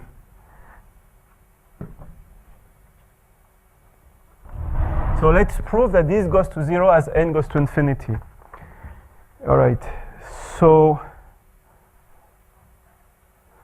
sigma n, let's call this sigma n squared. Sigma n squared is the expectation of Tn. So this can be also written expectation of Tn squared minus expectation of Tn everything squared, right? Because you have the squared here. So this is, I put it square, so Tn squared minus the product twice Tn multiplied by this, and you take the expectation of this, plus expectation of Tn squared, so you are left with this one, right? You double check everything. So all right, this is what we get, and now we need to do this calculation. So this is the sum of what? This is the expectation of the sum. What is this Tn squared? Yeah, this is correct. So this is d omega k squared minus the expectation of Tn, which is the sum of d omega k,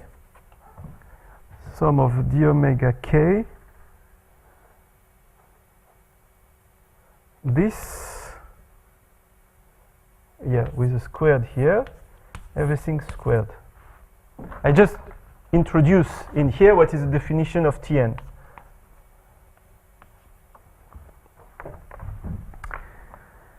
Okay, and so now what do we have here?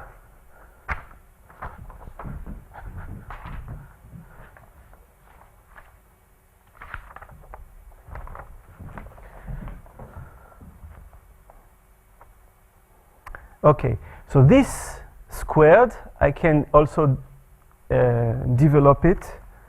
So this is the sum. The first one is a sum from 1 to n of k and q of what? Of d omega k squared d omega q k squared.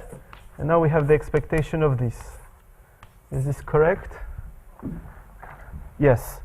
I just take it squared, put it twice, and use as we have already done before. And this term, this is minus the sum of, again, the same quantity. This is the expectation of the same, but except now we have the expectation of d omega q squared, expectation of d, sorry, it's omega k squared, and again k and q.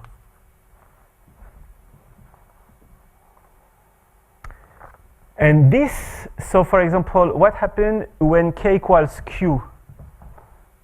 Now, what happened when k is not equal to q?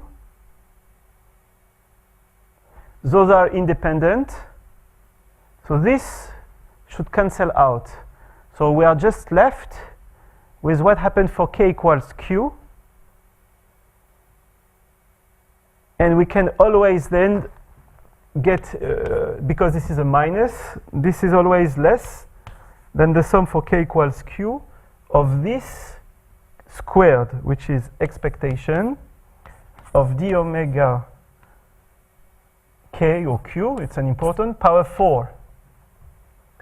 From q equals 1 to n, or n minus 1 or n plus 1, I forgot. So now we are left with this sum to calculate. And now for this we are going to use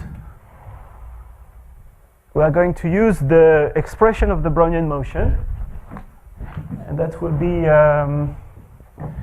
the end of this calculation.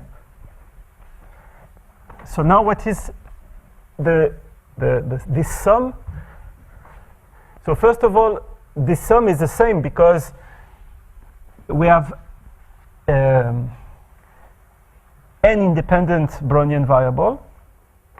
So if they are all independent, this sum can be seen as n time the expectation, let's say, of the first one. It's unimportant, of d omega 1 to power 4.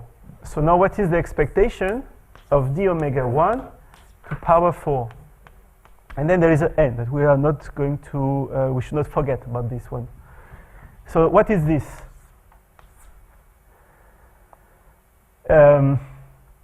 So this is the probability distribution. This is the expectation of this variable. So we need to have the probability distribution function during time step delta t,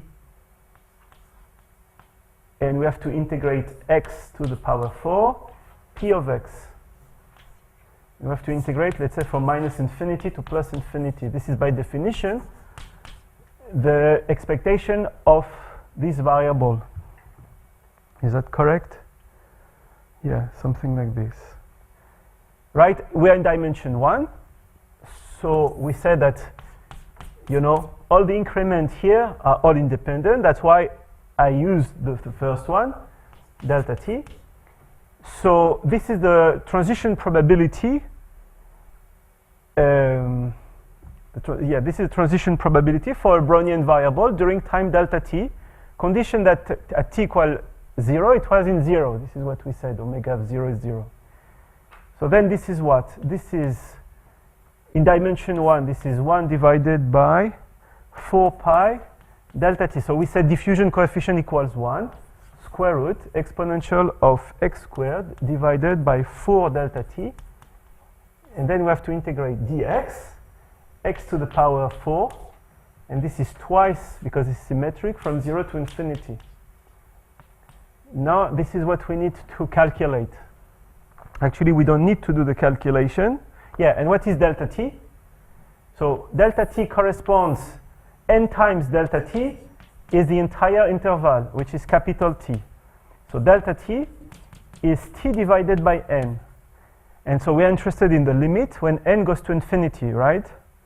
So what we just need is to see the dependency in delta t, which will give us the dependency in capital T. Yeah, I'm sorry, I haven't... are you with me? Yeah, okay. Not hard. It's elementary calculation once we have cut it into small pieces. Okay, so now how do you do this? This is just changing variables. U equals x divided by square root delta t. And what do we get from this? We get twice. So x to the power 4. So first of all, in the exponential, you get x. So this is u squared divided by 4. Dx is equal to square root delta t du. So you get square root delta t here, du. You have x4. This is square root delta t to the power 4, u4. And then we have to divide by how much? By 4 pi delta t. Right? Integration from 0 to infinity. And so we need to look at the delta t term. So this goes away, this goes away. This integral converges, and I don't care, I don't need to calculate it. And we have here delta t to the power 2, because we have square root and 4. Multiplied by a constant. I don't know what it is, and I don't care. And this is, so then, let me remind you that there was multiplied by n here, so I have to add the n, n. So n times delta t is how much? It's t divided by n squared multiplied by constant, which is ultimately t squared constant divided by n. And this goes to 0 as n goes to infinity. All right? And I think we are done. This goes to 0. This goes to 0. This is the inequality. So this is okay, and this goes to 0 as n goes to infinity, which shows that in probability we have this convergence. Okay? So now this is the understanding of what we are manipulating. When you manipulate the stochastic integrals, you manipulate the limit of Brownian variables. Each time you see this, you cannot decompose into a sum. This is what you have to do. You decompose into a sum, and then you analyze the sum. I'm giving you the conclusion about the way of thinking. Okay, so this is important, because now you see, when you have to calculate, and this is the next thing we are going to do, if you need to calculate a function of a Brownian motion, we'll have to pay attention to the fact that the derivative, for example, what is the derivative of a function that depends on x? So suppose you are looking at the f is the mean first passage time. It gives us the, then if you need to calculate quantities, we have to pay attention because of this propagation of the Ito calculus. Okay? Okay, let's do 10 more minutes and then you are free. Again, this is textbook, I'm sure, but if you haven't seen, or if you have seen version where you manipulate Grunwald inequality from a mathematical point of view, I'm not sure you get the spirit of where we are going. You understand how to manipulate things, but it's important to understand where we are going with all of this, and where the terms are coming, why we do this approximation, when things are coming from the physics, when it comes from the mathematics, when it comes from the stochastic processes, to divide in your head, where things are coming from, so that when you find a new problem and you model it, you have the tools to react. Okay, so this is done. This is finished. And now we can go to the hard stuff. So you can do at home. You can look at what the Stratanovich form gives. That is, if you have the Stratanovich, how this is going to be changed? Plus is going to become, that's right. Plus becomes minus, and if you are exactly at the in between, let's say you take the point in the Riemann, which is the average of the top of the, at a point, the beginning minus the final point. What do we get instead of minus? So this is minus when we took, yeah, it takes 0, that's it. So this you have to show it for yourself.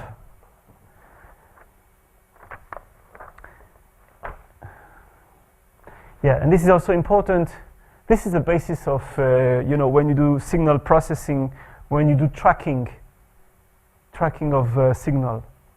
Tracking of a signal is a problem backward in time. Because if you have a signal, for example, you can go backward, so you have information about the future, but you want to use your information and all your signal processes, for example, to extract features in the signal. Of course, it's different if you have a radio and you have to denoise the radio at the same time the signal is coming, and then you have to, how you do this denoising at a real time.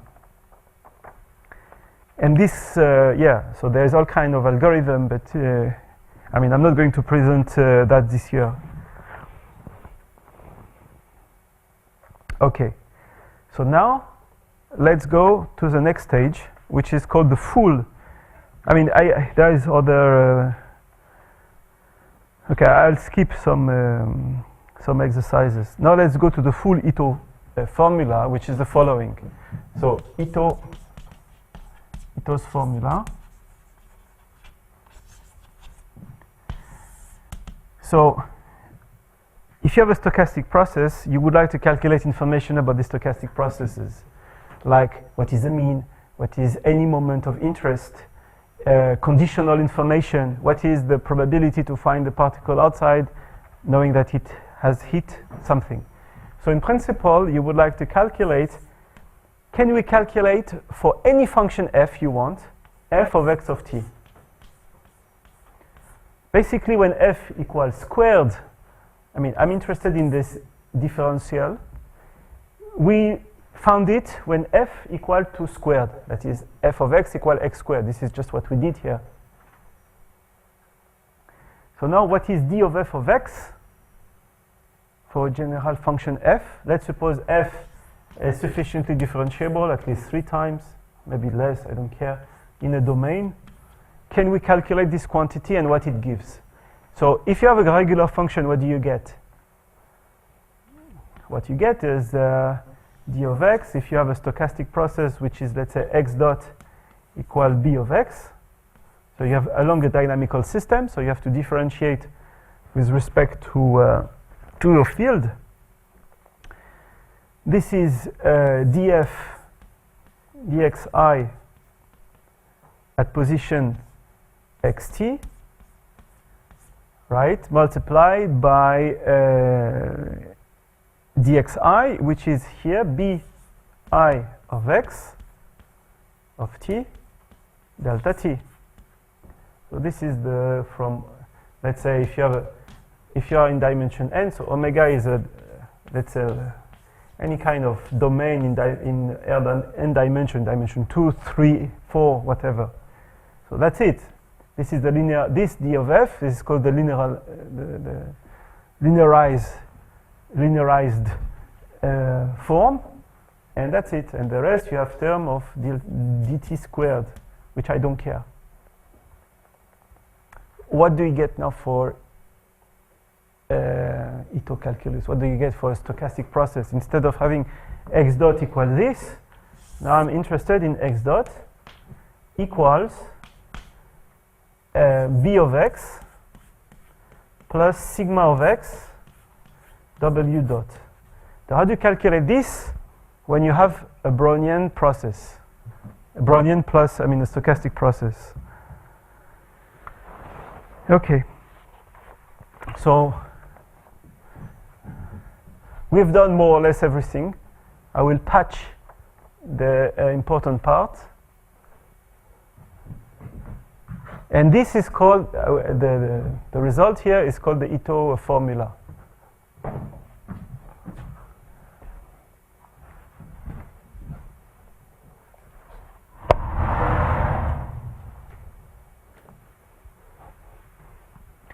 And this is important because from the Ito formula, you can calculate, we will derive the mean first passage time equation, and the Fokker-Planck equation, and all of these important equations that then we can solve. So to do this, we'll do the same as before. You want to calculate f of x of t minus f of x of 0. So you have a stochastic process, and basically we decompose in time along the trajectory. So this is 0, this is x of time t. It has a deterministic element and stochastic element, and this will decompose by cutting into interval of size delta t. This is tk or t I, and this is ti plus 1, and this is f of x of time ta plus 1 minus f of x of time ta. So we look at, this is a decomposition into small increments. The difference between this and this is the sum of these increments. And now what we do is, let's look at dx. I'll write it this way. It's an important dx of dx, this is b of x delta t. So if we are looking at point, let's say ti, let's write it x of dx of I. This is by definition xi plus 1 minus xi, where xi is x of ti. So this is this difference. This is b of x at xi plus, so you can, there is a matrix here, this is called the tensor, sigma of x at position ti, and now this is d omega I. So it's a little bit more complicated than this.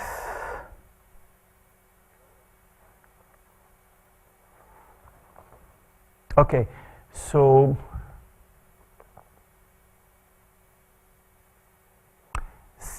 if we have in n dimension, B is a vector field. So this is B1, Bn.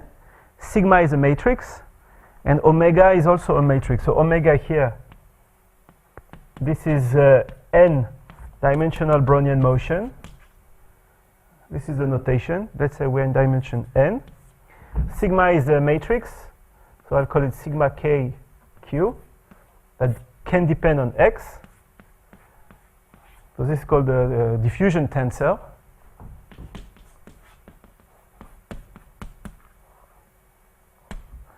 All right, so this in principle is the product of a matrix multiplied by a vector.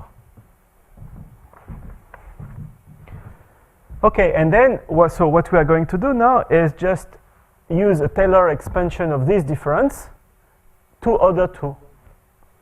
Right, you have a function of b minus a. This can be written as a function. This is, so using the Taylor expansion, the first order term will give us df dxk at position xi multiply by dxi, which can be replaced by this. And so this is b of xi delta t plus sigma. Now we have to be careful. So this is now d omega I. So now in terms of matrix, this is the coordinate k. So this is k, and then I multiply by q, and here I use the q term. Or I can write it, okay, I will write it this way. I will write it sigma. You see, this is, I take the coordinate, k coordinate here, and this is the coordinate k of this. Plus, so this is for dimension going from 1 to n, plus 1/2 of the sum of ddf dxk dxq of this k and q. So this is the same, bk of xi delta t plus sigma at position xi, sigma of position xi d omega I. So this is k, this is the k term, multiplied by the term which is the term q, qxi delta t plus sigma x. This is the part of the class which is the most boring. It will become much more interesting when it will be applied. But I have to go through all of this.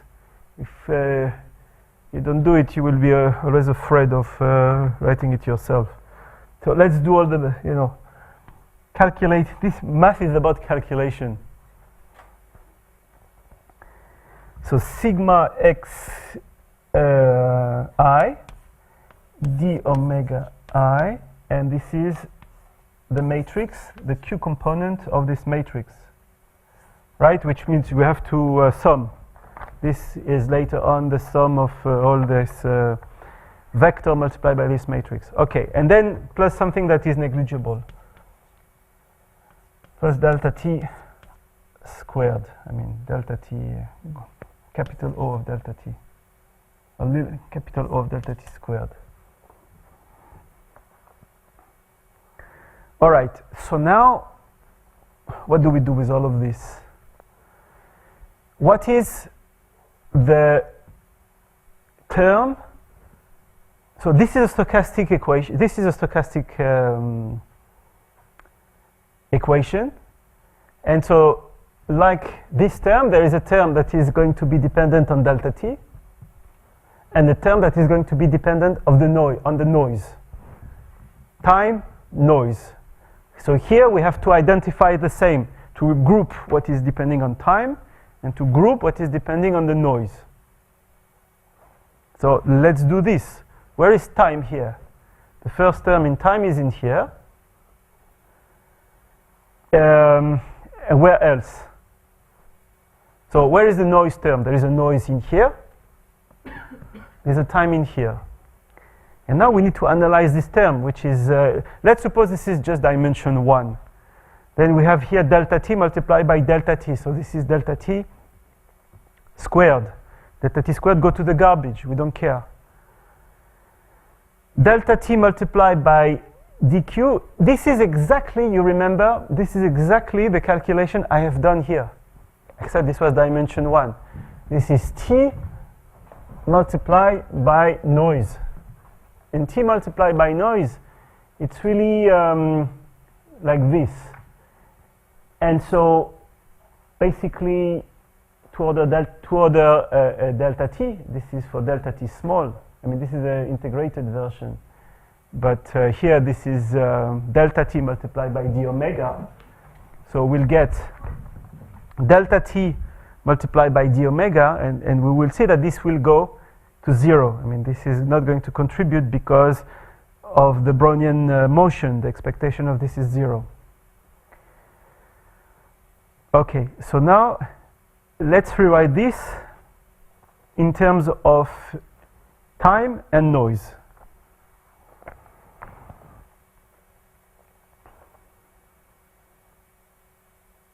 So this is a sum for I going from 1 to, let's say,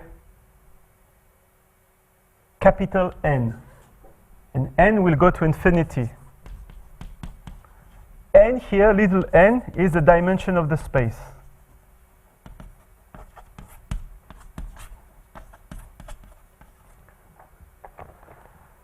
So now this equal to this, and this here equals, so what is missing in here, this is a different, I've used Taylor expansion at each point.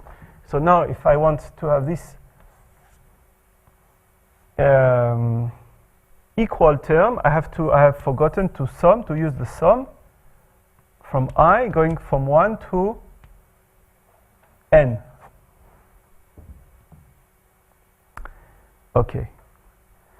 So now, what is the limit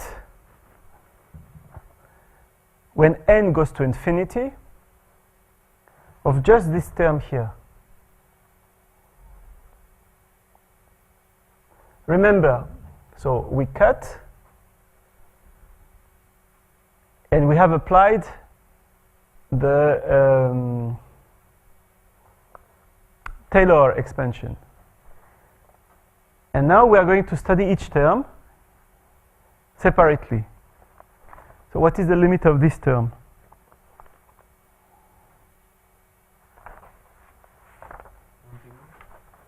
Yes, that's right. So I need to move on to the next board. Yes, that's right. This is exactly the integral of what?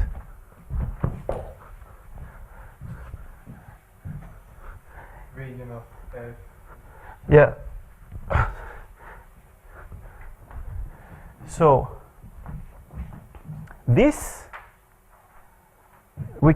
this is finite, so I can just take the sum here. This is exactly the Riemann sum for this. So this term, now you have to write everything. I don't, because I'm on the board, so I just do big arrows. And this term converges as n goes to infinity to the integral from 0 to what? To t of df of dxk x, this is xi, so this is exactly your sampling.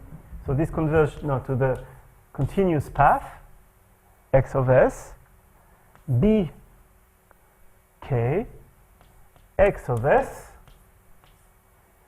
ds. Now this term here, this multiplied by this is exactly non-anticipating function multiplied by this. You go to the limit. This is exactly the definition of the stochastic integral. We'll get plus integration from 0 to t. So everything here has to be thought, you have to think about it as a limit.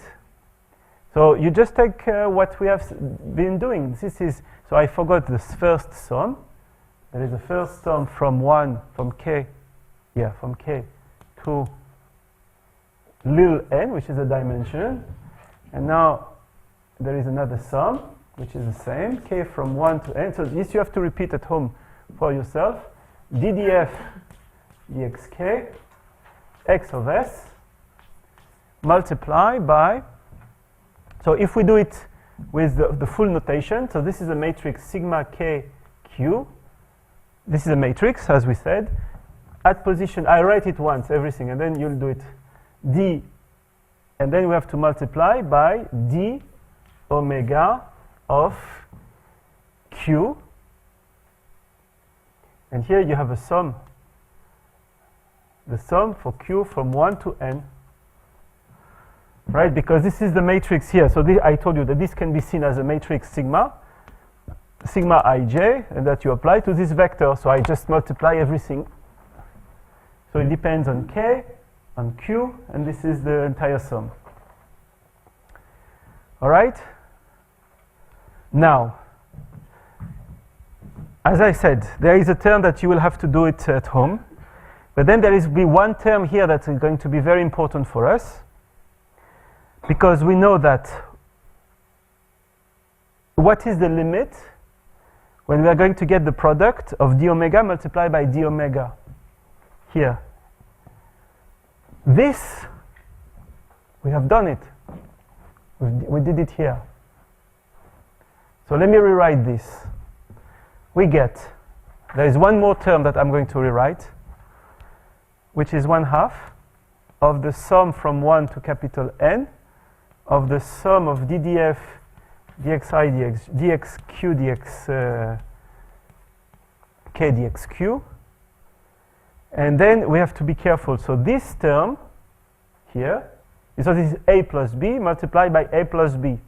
So I take b multiplied by b. The rest I say I don't care because it will go to 0 when n goes to infinity. This is sigma, so this is k. So this is sigma k q multiplied by d omega I, and this is going to be, let's write it this way, d omega I q.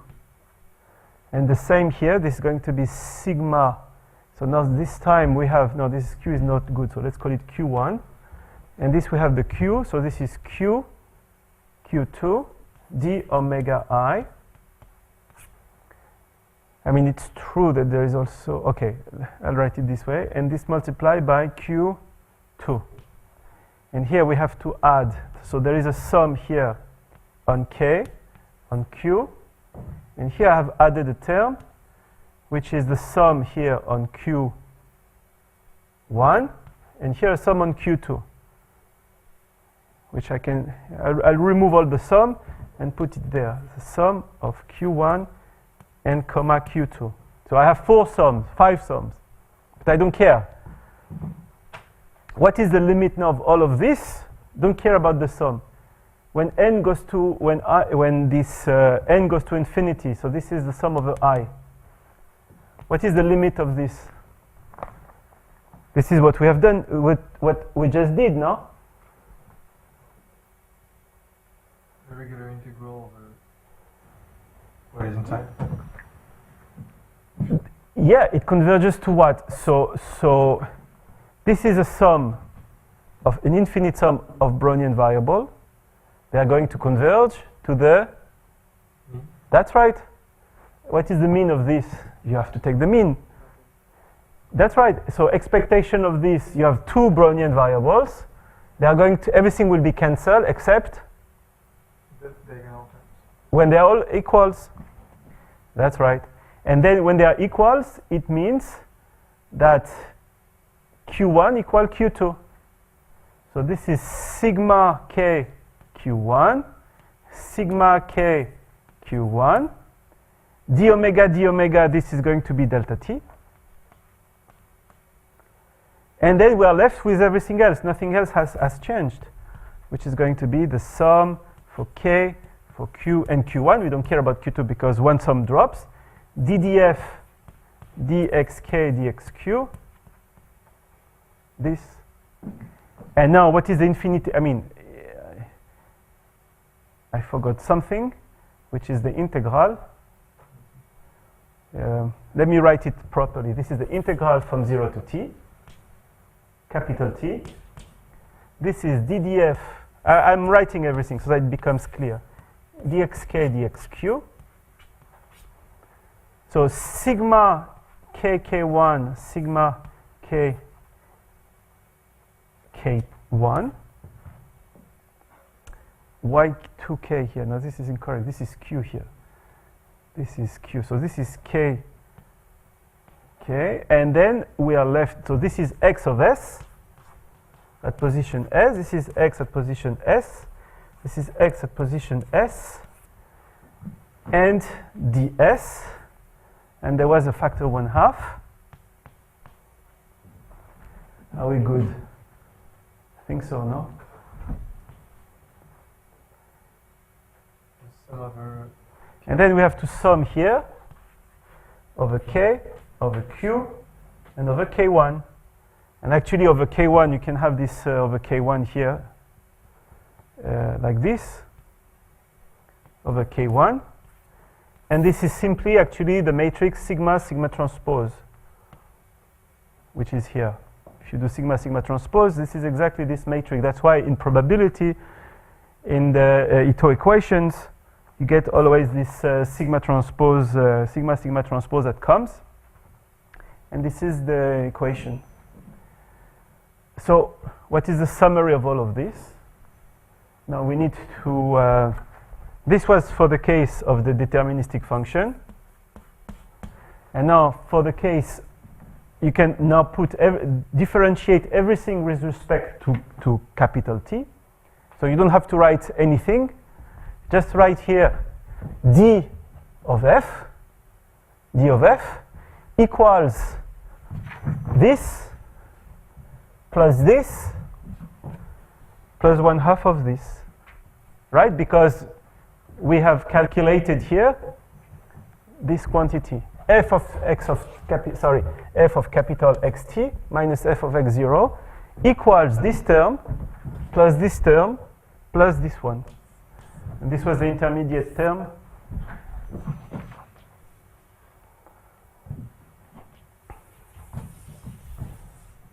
Right? 3 terms.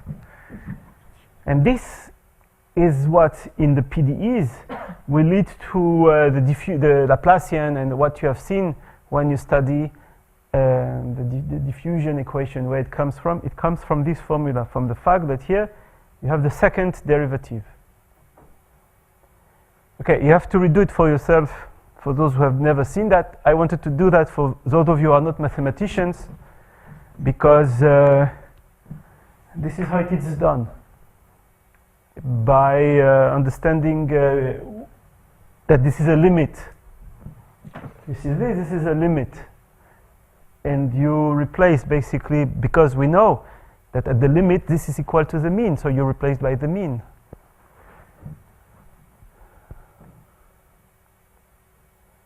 All right, so this is the df. This is the part that contributes to the other one, the time. It becomes linear with time, and this is becoming the stochastic term. All right, so I'll stop here. Next week, I would like to show how you use all of this to calculate mean first to write the equation for the mean first passage time, to write the Fokker-Planck equation, and then we'll be ready for some nice application that I have used, for example, to extract information from super resolution data. How you use this notion of expectation and conditional expectation to calculate how to extract mean, the drift and variance from data, from trajectory that you can acquire from your experimental data.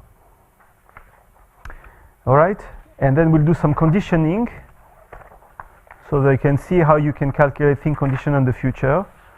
And then we'll be ready to go directly to the, I will skip some exercises and application, and we'll go for the exit problem. All right, see you next week.